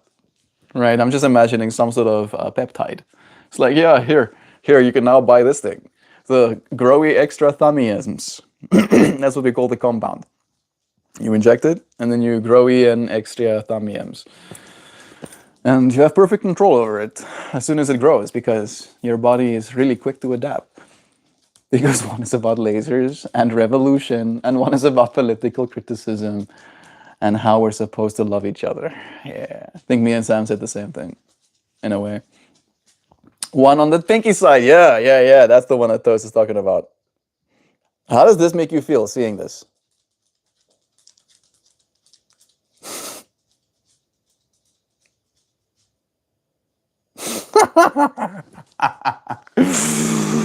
They're like science and religion, honestly. Two fundamentally different franchises out to answer two completely different questions. Yeah, it's like that. Yeah, but the problem is they're not in competition with each other in any way. I watch both of them. I do like Star Trek better, but they weren't made to be in competition. It's just weird. You know, maybe I can say this to you, Combat Journey. How about the science and religion? I know you do sometimes, right, like to challenge people on their religious beliefs. Maybe science as a perspective doesn't have to be in competition with religion as a perspective. I can feel the part of me that's like, it is! It is though, but it is, because science is provable and religion isn't. But how about we can have a religious experience, have a connection with God, and follow the science. Not let that experience cloud our vision, right? Shape our lens through which we want to see the world.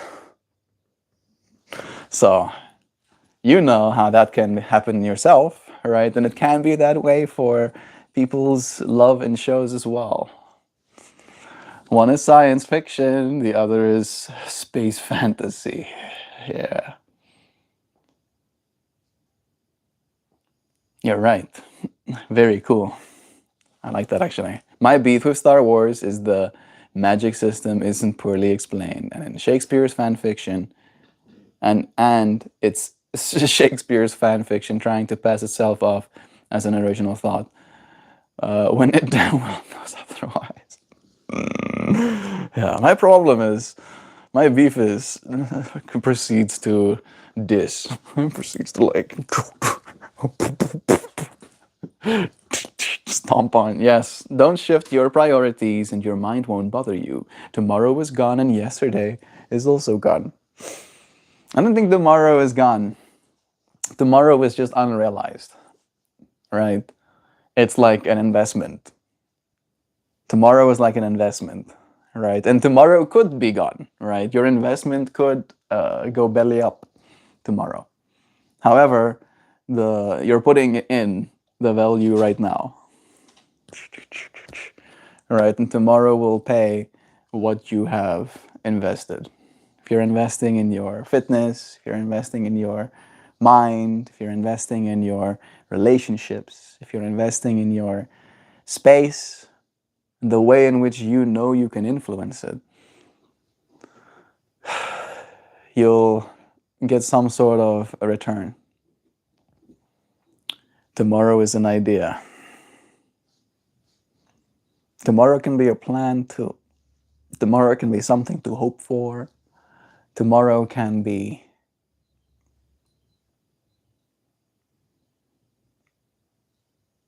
exciting. Right? So, yeah, you can have an experience in the present moment, holding a future moment in high regard. Right? And that excitement in this moment can fill this experience with more energy, right, that it might not otherwise have. PSF, good morning to you, friend. Science studies the natural world. It's not against religion. Religion just sometimes feel threatened by scientific truth. Yes, there we go. I feel like that is a really balanced perspective, right? And instead of, I feel maybe sometimes, and I can, right, get triggered by that fact, just be the one that understands that, right? To when you see someone from a religious perspective get triggered by science fact, don't take offense. Just be like, makes sense, right? This is sometimes, what happens. And understand. Understand your fellow man. Understand thyself. That happens because people internalize their religious beliefs so deep and so far that when they are criticized, it feels like a criticism of their self. That's the backfire effect that Plato says. Yeah. And then you end up not growing in the way that you could have as well. All right. So it has a double negative in that way.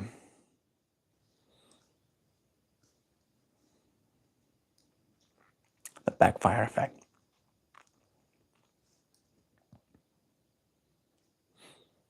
Giving yourself time between the stimulus and the response.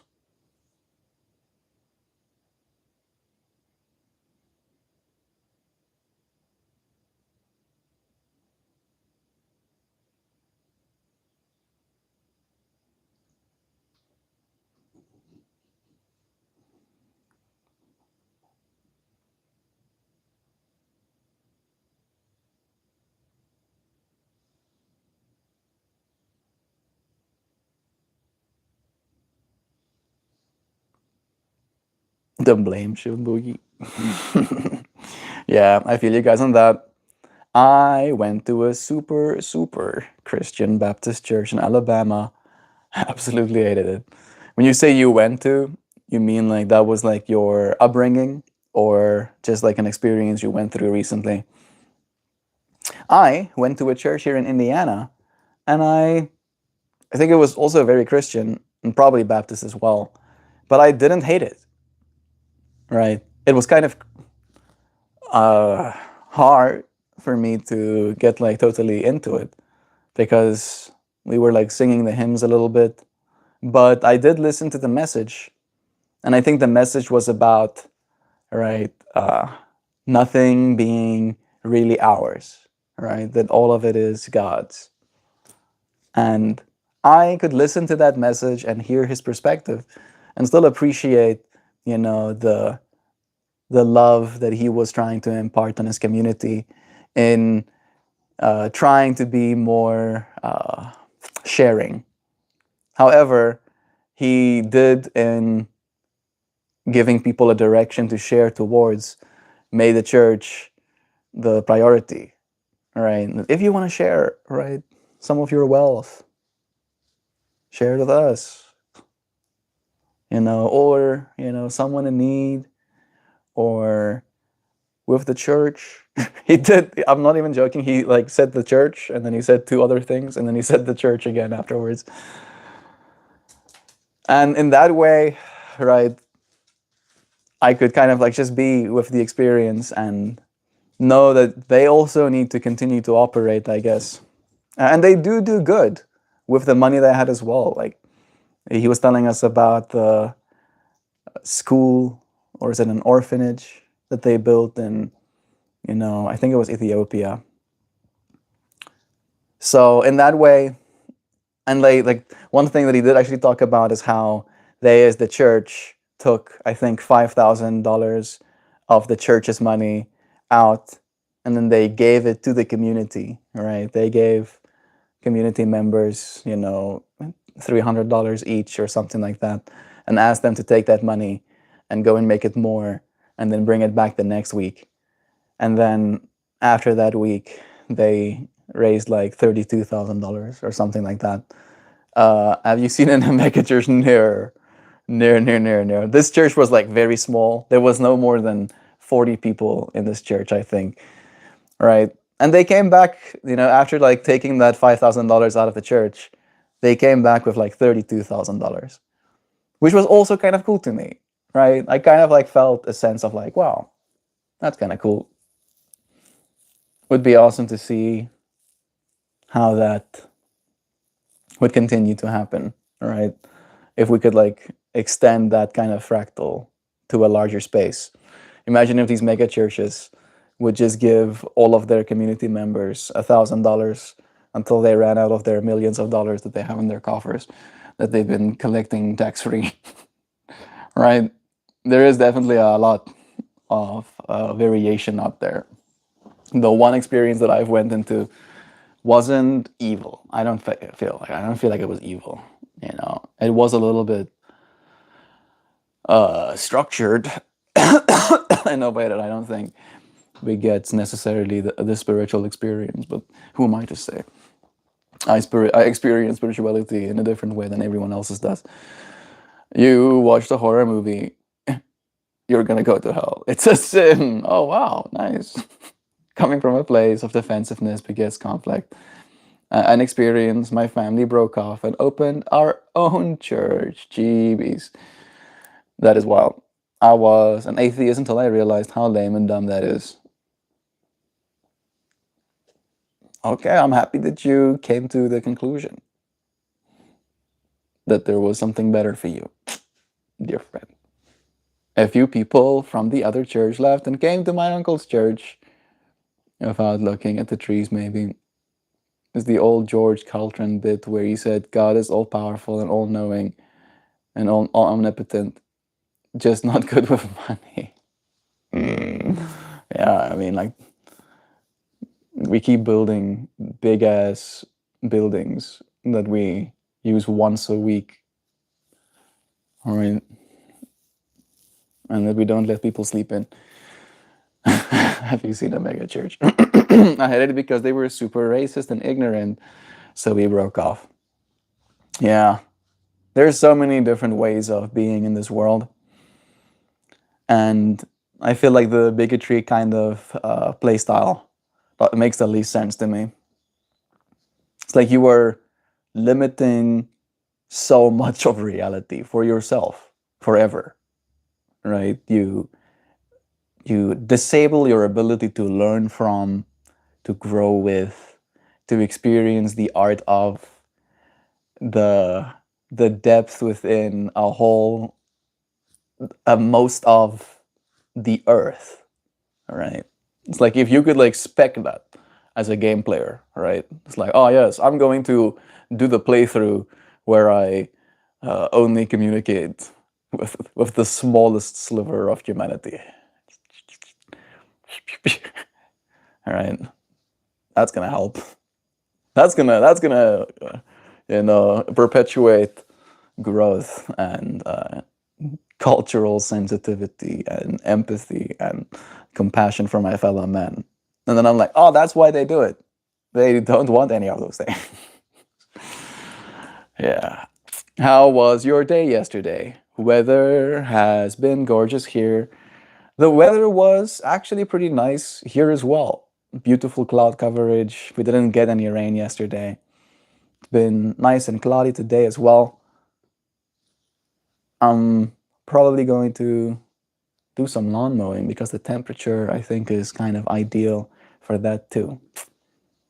All in all, days have been beautiful. Very, very grateful for the presence that's been allowed. I really am looking forward to everything still to come. Right? There is this excitement in me knowing that we are close to all of the stressful parts of my experience being out of the way. And then the only thing that will be left is just for us to wait. And I'm good at waiting when I know that's what's expected of me. When I feel like there's steps that need to be taken, it can feel kind of daunting. I wouldn't mow the lawn today, Mel. The grass is wet and it will glob up the mower. Thanks for telling me. I was wondering. I did think it's going to be wet, but I thought because it hasn't rained in a few hours, it would have been sinking or evaporating again. That's why I love science, with just a basic understanding of biology and sociology. It's impossible to be racist. Well, virtually impossible. Yeah.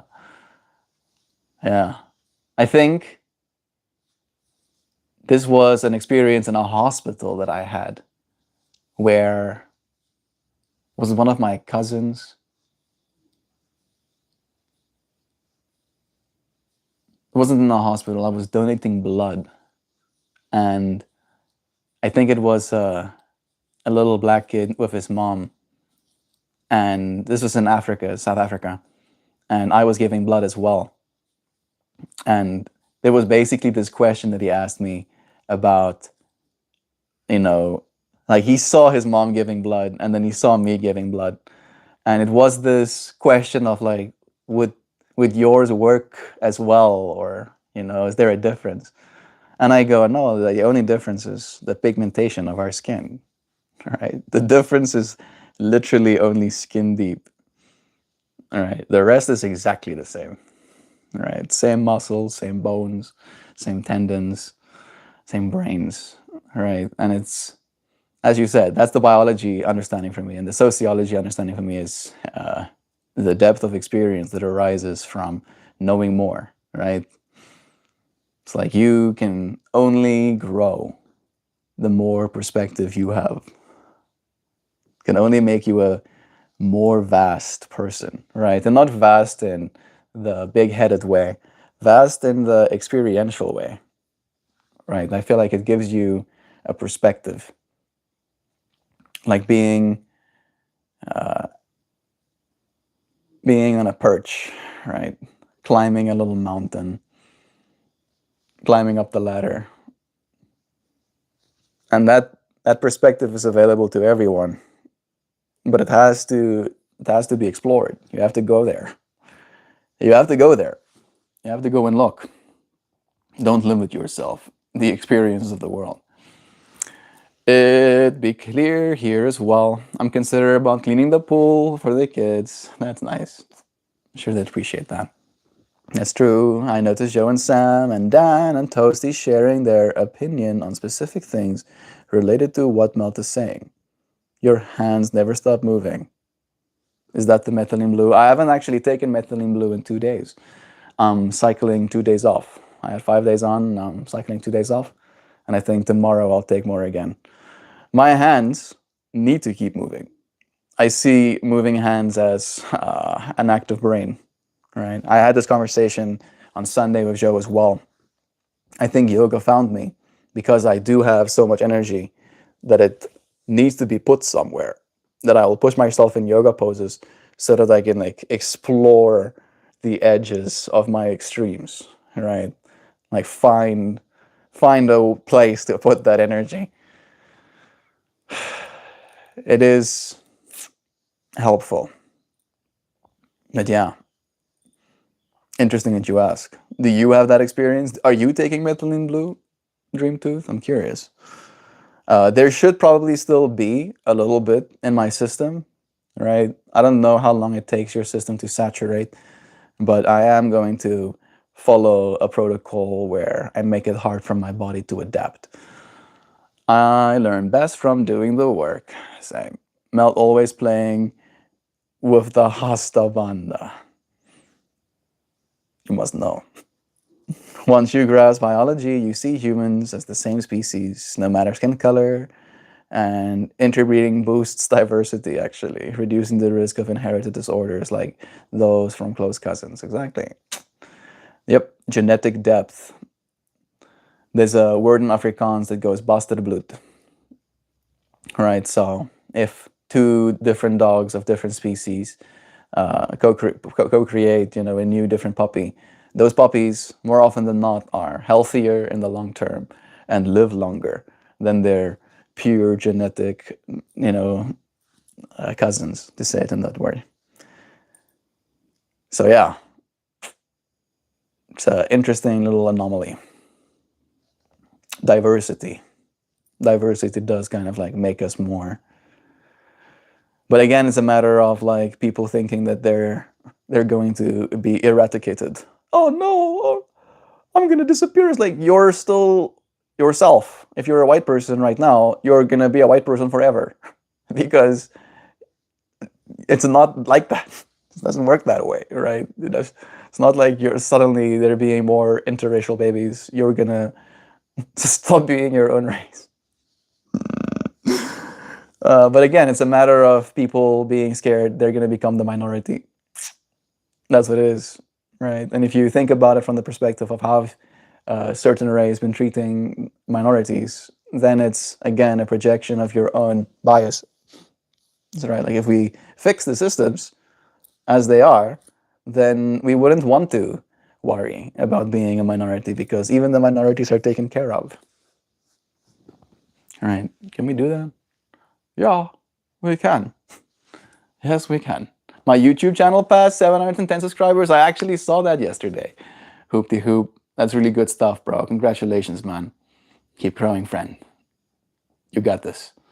Save that pure genetic stuff for dogs and the royal family. That's the Hasta Banda. Energetic lock in the body, activated when you hug people. Yeah. Also, do you use the Hasta Bandas when in poses where you bear weight on your hands? It helps to protect your wrist from injury. Yeah, so it's like basically activating your fingers, right? It's like pushing that energy. It's like instead of just letting your wrist kind of like flop back and your hands kind of like squish out, you you push against. Zzz, zzz, zzz, zzz, zzz,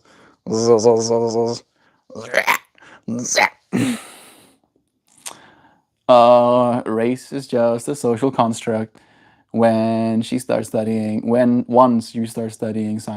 sociology, you understand you don't have to study sociology to understand it. It's pretty obvious, but it helps. You can always change your mind, buddy. True. Growing up as a minority, I wished I was Caucasian because I didn't want to deal with the constant racism. But now I don't give a fuck. That's how God painted me. Well, right. My wife is 50% Asian as well, right? And she also dealt with a lot of racism in her life because she was a little bit darker skinned, right? And I love her a lot, like more than I've loved any other person in my life. So I feel in that way. I'm sure that you're very loved by your husband too, dear friend. It sucks. It sucks that we live in a world where people have this. I think it's basically just a fear of the other, right? Fear of the other, and then that fear manifests as just an ugly projection, right? That is what it is. It's an ugly projection, and it says more about the people that project in that way, right? Being ugly people inside than it does about your appearance. You're a beautiful friend. I left a comment a little further up that explains how to activate them, Melt.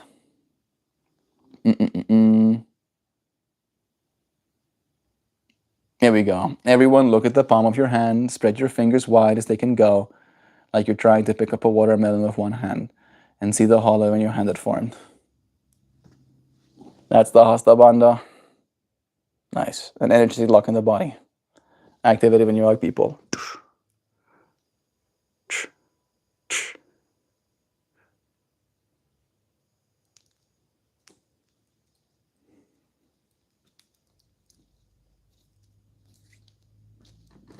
Nice. Feels good. Right combat, I'm sure. What's the point that was? I'm not sure what the point of that was. The race thing. It's a tribal thing, right? It's a way that people have been using their own race as justification to kill another race, right? Because again, because of our planet's geography and where peoples existed for thousands of years, that geography and environment shaped us to look certain ways. And then if you're showing up in a new place and there are people that have different color skin than you can admit that they're just as much people as you are, or you can call them savages because they have different color skin. And then you don't have to feel bad about killing them. That's what history says. That's how history has used racism, right, for the justification of conquest. And I feel like finally, as a species, I don't even know if that's true. I was going to say finally, as a species, we're no longer justifying it that way, but it's still kind of happening, right? Still happening. We're calling it different things now. Now we're calling it like, I'm going to get into the political fractals. You know what? I'm going to continue further. I left a comment. Thank you again, Sam. Activate your Hasta Bandhas. Christy, speaking as somebody who appreciates art, you were a gift to us. The racists are just angry that their definition of beauty is challenged by your existence. I mean, definition of beauty. Like, love is true. We went like I'm like you're wondering what I'm talking about. I'm just talking about the beauty that there is in all different kinds of people. All right, like limiting yourself to believe that there's only one kind of beauty is kind of sad as well. It's like, yeah, I'm gonna only look at one type of art. Right, I'm only gonna look at one tree. I only like this type of tree. All of the other trees are gross. It's like, but all of the trees are nice. have you been looking? I mean, the trees are cool, dude. Oh, I'm beautiful. Lol, of course. Hoopty hoops. Of course you are. Like, unironically, dude. I don't want to kiss you about it, right? But the same way I would look at a tree with like reverence and magnificence, like I look at you too. Like, Jesse, look at that hoopy go. You're a beautiful friend. I appreciate that. Especially growing up in Alabama, it was rough. I can only imagine. I've seen that people don't like to recognize. Oh, my brother is calling me.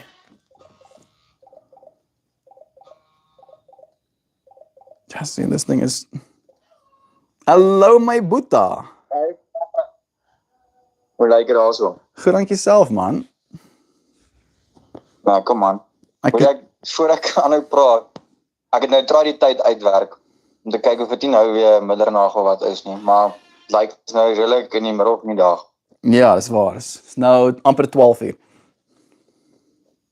Okay, en dan het ek het reg uitgewerk.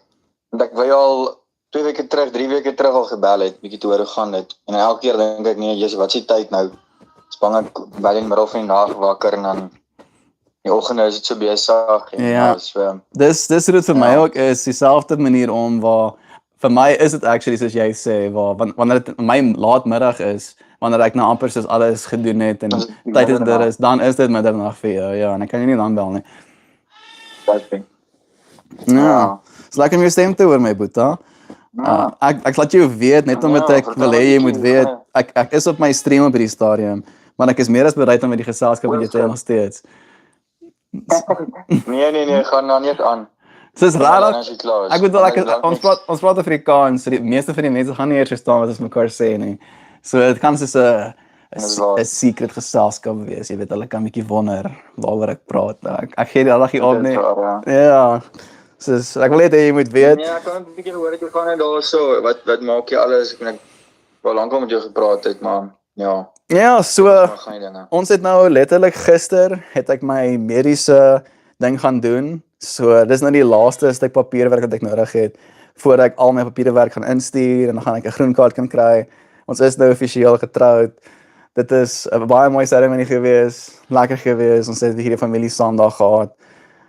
Ek het baie van mamma se koekies al gebak aan die kant. Dis ietsie wat ek myself hier besig hou. Ek doen nog steeds my yoga goeters en my streams elke dag. En ek is baie besig met die huis. Jy weet, ek voel dis amper soos die ding waarmee ek myself die meeste betrokke hou. Soos ek maak skoon, ek sny self gras. Jy weet, baie tipe goeters moet hierso self gedoen word en ek leer vrek baie oor hoe baie mense hierso moet maar self doen. Jy weet, jy het nie soveel help soos wat ons by die in Suid-Afrika het nie. En ek voel dis die grootste exactly. So ja, ek voel ek is baie engaged. Ek is baie engaged in my lewe in 'n manier. Ek voel ek oefen, ek bly oefen en my dieet is baie stabiel. Ek het tog nie 'n kilogram opgetel nie. So in daai manier hou ek myself baie dop en ek lees die laaste ruk bietjie meer.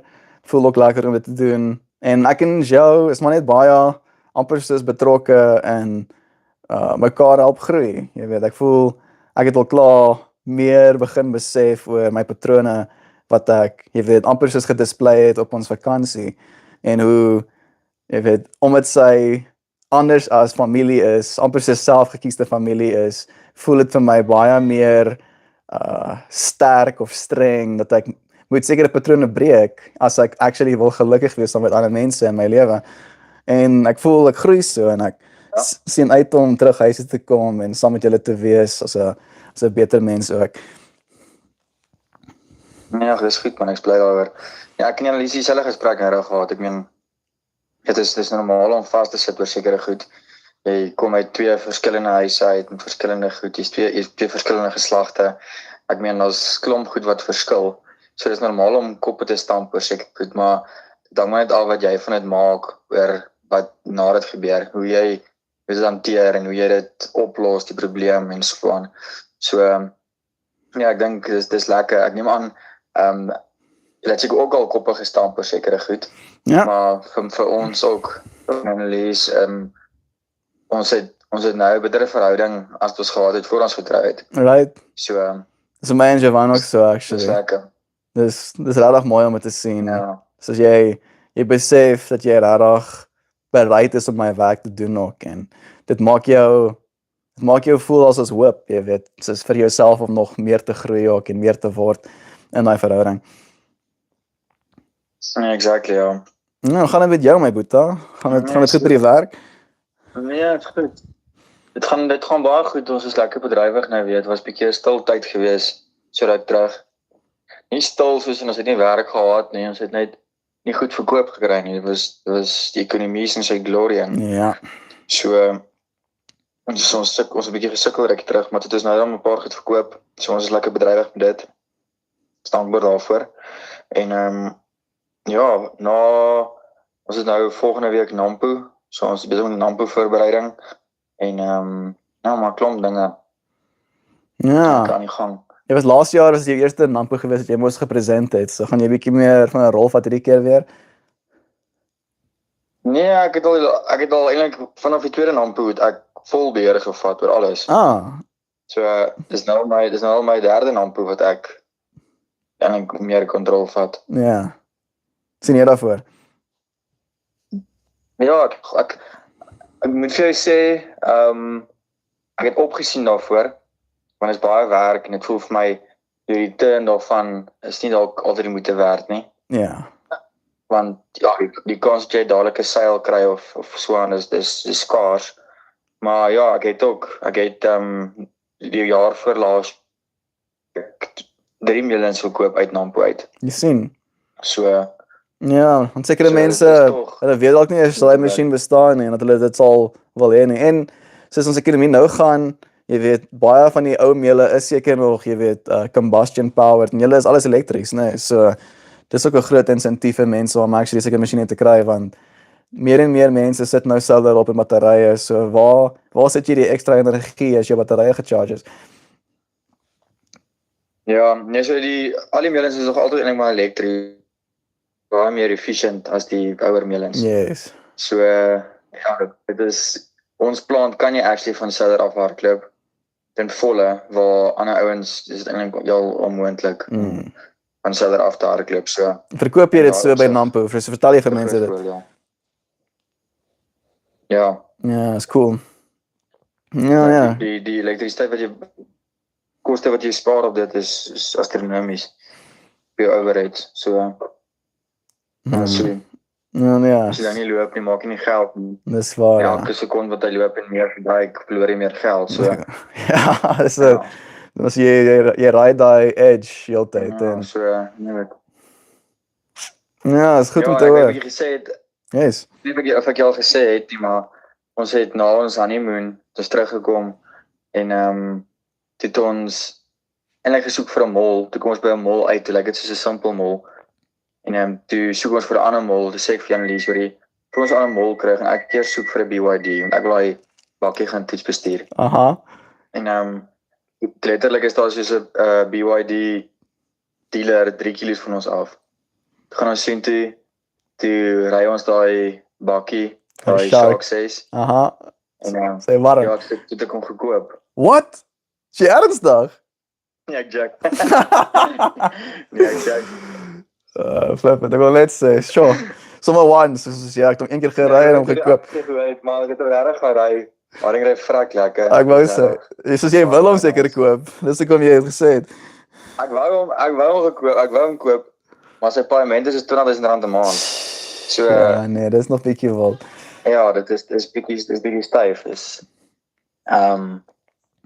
Dit is gaan nie ek wil nie nou so 'n groot commitment maak en so baie skuld maak Nee. net vir 'n voertuig maar Ek het die is al klaar. baie Nice. nice. Exactly. Ek het dieselfde ding met Jovan actually bespreek. Soos ons gaan definitief, jy weet, vir ons ook 'n elektriese karretjie koop. Maar soos om dit nou te doen, jy weet, voor ek begin geld verdien, is ook een van die dinge waar ons hoef nie dit te doen nie. En daai, jy weet, wysheid van vat maar jou tyd, spaar maar 'n paar ekstra rand, jy weet, betaal maar 'n bietjie meer, jy weet aan die begin, kry jou paaiement bietjie laer. Dus ek's bereid. Ek dink aan die einde van hierdie jaar gaan ek 'n karretjie kry daar. Dit's die feit dat jy kan BYD koop aan daai kant is nog steeds lucky. Jy weet, daar's baie mense, ek actually met Ja, ek sal aha. nee, ek praat klaar. Ek wou gesê toe ons daai Teslas gaan test drive het, toe sê die dealer vir ons actually wat hom ons aan hom wou koop het dat hy wens hy kon eerder BYD gekoop het en hy sou BYD eerder koop as enige van die elektriese karre aan hierdie kant op die stadium. Regtig? Ja. Maar ek dink is ook omdat hy batterye wat. die batterye is baie groot. Soos hulle ek weet nie of Suid-Afrika al daai tegnologie kry nie, maar hulle het nou soos die Chillen 2 is wat soos amper 1000 kilos op 'n charge gee vir mense in China op hierdie stadium. En Suid-Afrika gaan al daai tegnologie éventueel kry. So dit mag dalk een van daai dinge wees waar as jy bietjie langer wag, kry jy nog 'n beter kar. Ja, so ek gaan Google bietjie, ek weet nie of jy die Zeekr ken nie. Ja, ek ken. Die Zeekrs is baie nice. Die Pulse is nice. Zeekr is baie nice. Soos hulle like hulle karre is Wie's So dit is 'n bietjie opgebreek. Ek wou gesê, daai Zeekers lyk soos super skerp, jy weet, hulle lyk soos regtig 'n cool karre. Ja. En Jy weet wie is deel van Zeker, wat 'n groot company. ek dink European company hulle is deel mos van Zeekr. Volvo adjacent, is hulle nie?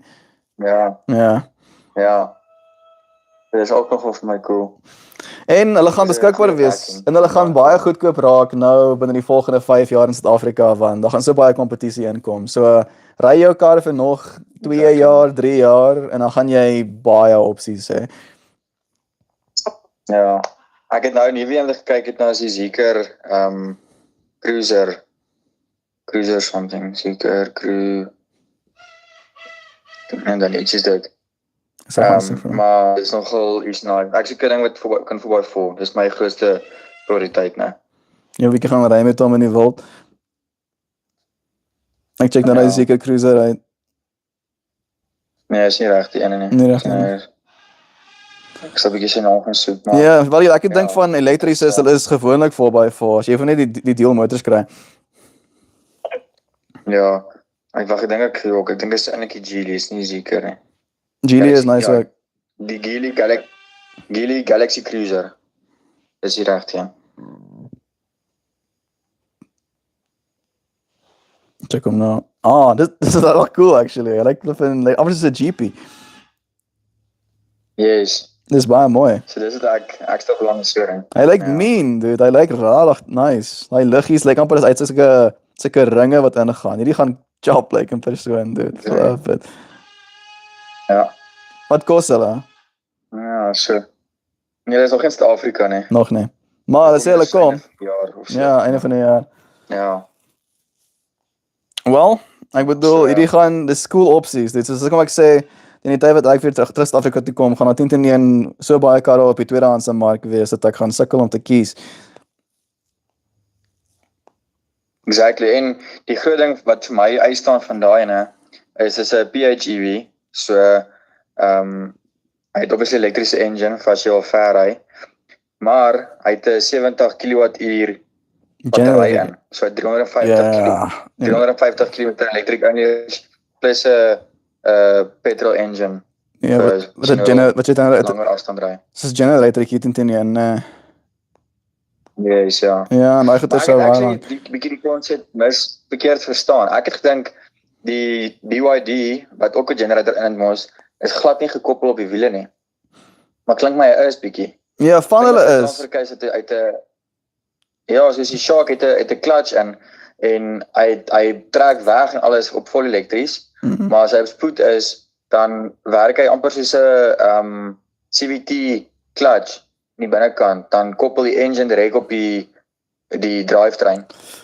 En want dit het my eintlik gemaak het dat hy kan nie so ekonomies wees nie, want dit is meganiese energie wat omgeskep word in elektriese energie en dan weer omgeskep word in meganiese energie. Ja. So jou losses gaan baie meer wees as jy hom net charge en dan weer uittrek op meganiese energie as wat jy hom direk op die wiele koppel op spoed. Dis waar, so, ja. Dit is baie clever, is baie slim. Dit is slim, maar jy betaal dan weer dalk in die langtermyn met ander tipe wear wat jy weet as jy straight elektries gaan, as jy soos 'n generatortjie sal dalk bietjie minder wear hê in die langtermyn. Maar ja, ons gaan baie opsies hê. Ek sien uit om, jy weet, uit te vind. Jy weet hoe hierdie gaan gebeur. Soos ek voel die wêreld gaan nou nog vinniger transition ook. Soos ek hoor freaking brandstof is soos R40 per liter daai kant. Ja, is 35 per liter nou. Dis gaan môre op en nog R6, dis dan dit 35 per liter. Ja, R42. Dude, daai is ja, soos ek onthou ons het ons gedurende Kersfees 'n geselskap oor hierdie gehad. Soos wat gebeur as die olie nie meer vloei nie, jy weet. Waar dan? En as dit bly opgaan, wat doen jy? Jy moet ry. Jy moet daai pryse betaal versus charge op die besigheid se solar ten minste. Nou het jy daai opsie, beskikbaar. Exactly, ja.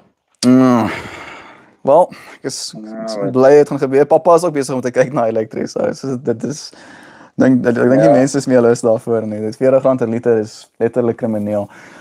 Nee, dis belaglik. Ja. Maar Ek moet dat ek nou nie uit jou stream uit nog hou nie. Ek dit vir Jovan ook. Ek sal vas stuur met daai, dankie man. Ek's lief vir jou. Dankie dat jy gebel het. Ons sal dit weer doen. Ja, dankie man. Love you dude. Right. Cheers. Dankie liefde, bye. Bye. Bye. Sorry, friends. I did tell him that I'm on stream. He has time right now. We talked about being married, about learning from our wives. He sent groeten. He sent good regards to you too, Jean. We talked about his work, and then we talked about cars.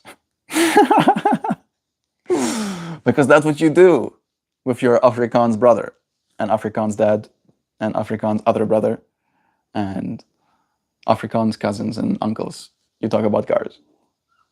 And it's just because we want to keep talking with each other and we don't want to say goodbye. But what are we going to say? We've talked about our feelings and stuff. Now we talk about cars, okay? Love you, bro.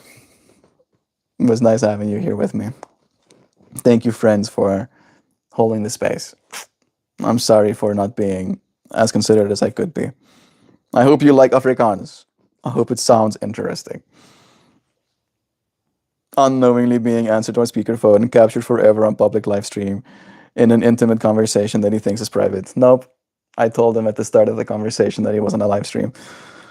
I'm innocent. Innocence. There's so much love in chat. I've seen the people who don't like to recognize that they're privileged. It makes them feel unseen in their struggles. Everyone has struggles and troubles, but one's troubles doesn't negate another person's troubles. Exactly.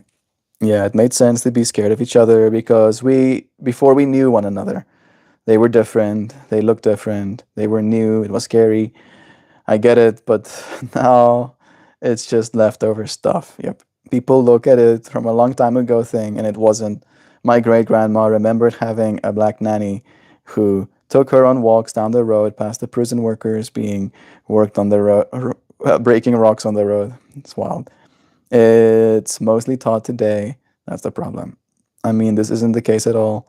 Religion and ethnicity has been a larger factor than race. I've never lived there again. My kids, though, yeah, I can imagine.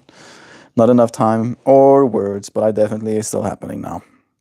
My mom asked if we can come back to visit this summer, and I said absolutely not. It triggers me. You can visit me, Mom. There you go. Not if Mom is anything like that. Yep. You and Mom can visit us, Christy. Yeah, unless what Sam said.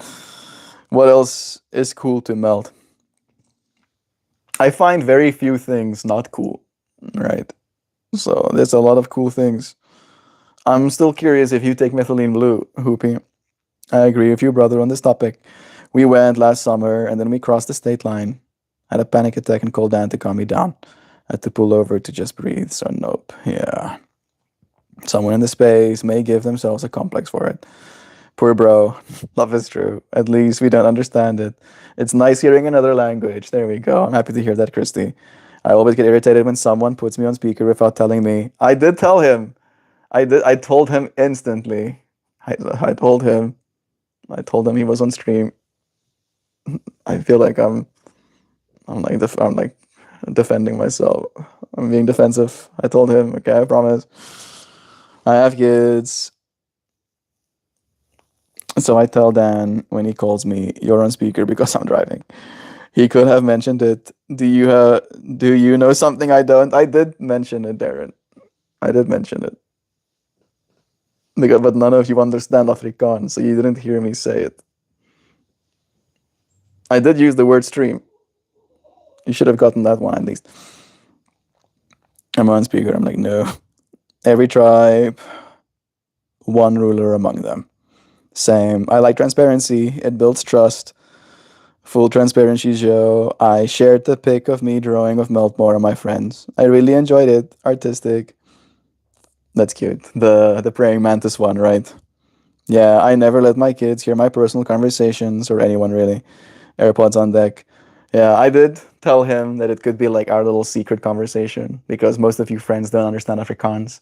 So it would be like just us. And I would find it wholesome, right? If I had to look back in hindsight, right, at this live stream, I would find it super wholesome that me and my brother had a little conversation, right? in recording. I would be like, "That's cute. Look at us being bros. Nice." And I did tell him. I told him. I told him that he was live. Oh yeah, I watched some pretty questionable stuff during my day. Screen turned away from my kid. Earbuds in. One ear is getting blasted with Supernatural or some shit.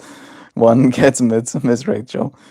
You're watching Supernatural first time? I'm far away, Lance. Am I?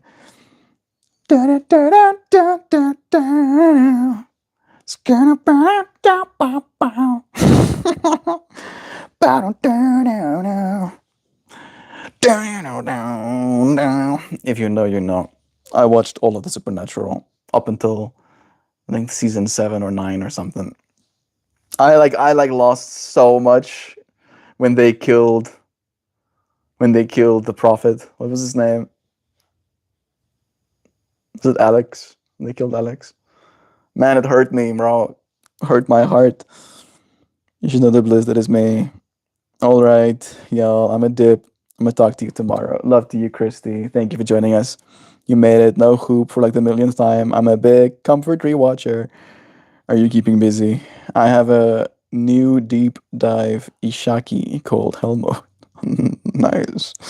Are you going to the Jurassic World movie marathon? No, probably not. It's awesome. You go to talk with your brother. He seems cool. I can hear the love in y'all's voices. He's cool. Like, Rido is really cool. Coolio Bobulio. Like, he's someone I look up to a lot, even though he's my younger brother. Hi, God. Hi, God. It's nice meeting you. It's nice seeing you. Mel, don't you remember me? I do remember you. I do, PD. It's nice having you here. Thank you for changing your name. I'll keep saying thank you. I like this one better. I like the profile picture too. It's cute. Kevin Tran. Kevin Tran. That was awful. Yes. Kevin. They killed Kevin. Yeah. There you go. You see, Sam knows. Like after they killed Kevin, I was like, dude. Now you overdid it. You can kill all of the other ones. You can kill Sam for the 17th time. But you can't kill Kevin, dude. And because they killed Sam and Dean like 500 times, I was like, sure, Kevin is gonna be fine. Kevin is gonna be fine. Kevin was not fine. Kevin was dead. Kevin Tran. I've watched all of the Supernatural and Pandemic Aftermath days. Checks out. Watching Gadriel turn himself off was painful too. Yeah, that was also not nice. I loved him being all new to Earth and stupid. And then he turned all.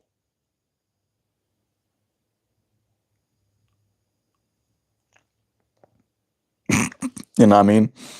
Dude didn't deserve none of that. Yeah. Hey, minders of group or tribal dynamics. Kevin is Winchester collateral. Of course he's gonna not be okay. Yeah. He was like in the bunker with them and stuff even. He was like in the bunker. He was one of the homies.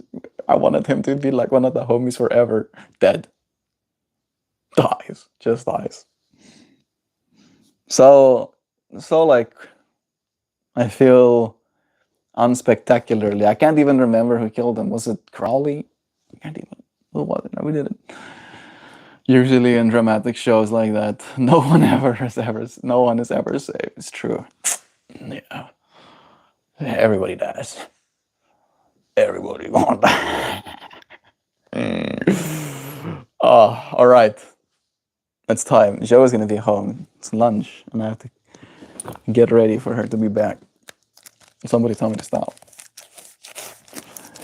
Tell me to stop. Why don't you? I'm not prone to experiment like that, Mel. I mean, not yet. I haven't methylene blued myself. It's a fascinating origin story. It is pretty interesting. Literally discovered as a food dye. And then we figured out that it acts as an electron transport chain for your mitochondria, allowing them to more efficiently use oxygen, which leaves you with less oxidative stress. Yeah. But you're not supposed to take it every single day forever. You're supposed to cycle off of it. So, yeah. I am willing to experiment on myself, see what happens, but I'm not willing to overdo it. Points to Sam and Dean Winchester empathically. What about these assholes? Stop. Oh, Dream 2 told me to stop. Dudes cheat death more often than the hot girl in high school. I'm well experienced in that. I watch soap operas. Everybody dies. Ooh. Nice card. Talking about our brothers, of course, I was actually thinking about Christian today, that I wanted to call him too.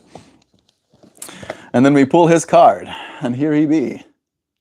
The Dolphin Merkaba. And we pulled the Merkaba yesterday too, didn't we? No, we pulled it on Sunday. That's right. Joy and cooperation. That is what we're doing here, to co-create this space. The geometry of this card results from the interpenetration of two tetrahedrons, forming a beautiful configuration called the star tetrahedron, or Merkaba. The Merkaba is believed to be a vehicle of dynamic balance, expanded awareness, and multidimensional travel. This image was inspired by witnessing wild dolphins form this amazing geometry. These beings exude the vibration of joy and cooperative play, and some believe they hold the key to interdimensional travel. Seeing dolphins play with these geometries helps us to understand the universality of the messages. Choosing this card asks you to connect with the joy that resides within you. We occasionally forget to exercise our joy factor. One message of the dolphins is that joy and laughter are always available, and through cooperation, we can share the joy of living. Visualize yourself as playing in this dolphin Merkaba and deeply experiencing pure joy. How can you better express your joy? How can you bring more laughter into your everyday life and share the way it feels? Joy is infectious. Become its expression. And we did pull it reversed, hoopty hoops. And it goes, the Merkaba has no reverse, yet you may find yourself neglecting your joy.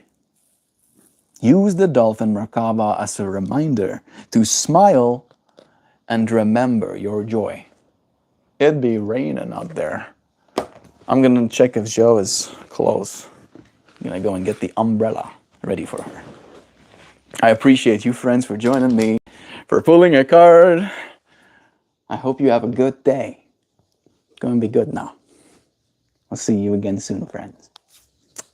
Bye-bye. And love ya. I like the stops that you sent, hoopty hoops. It's pretty cool. Love to you, friends. Peace out.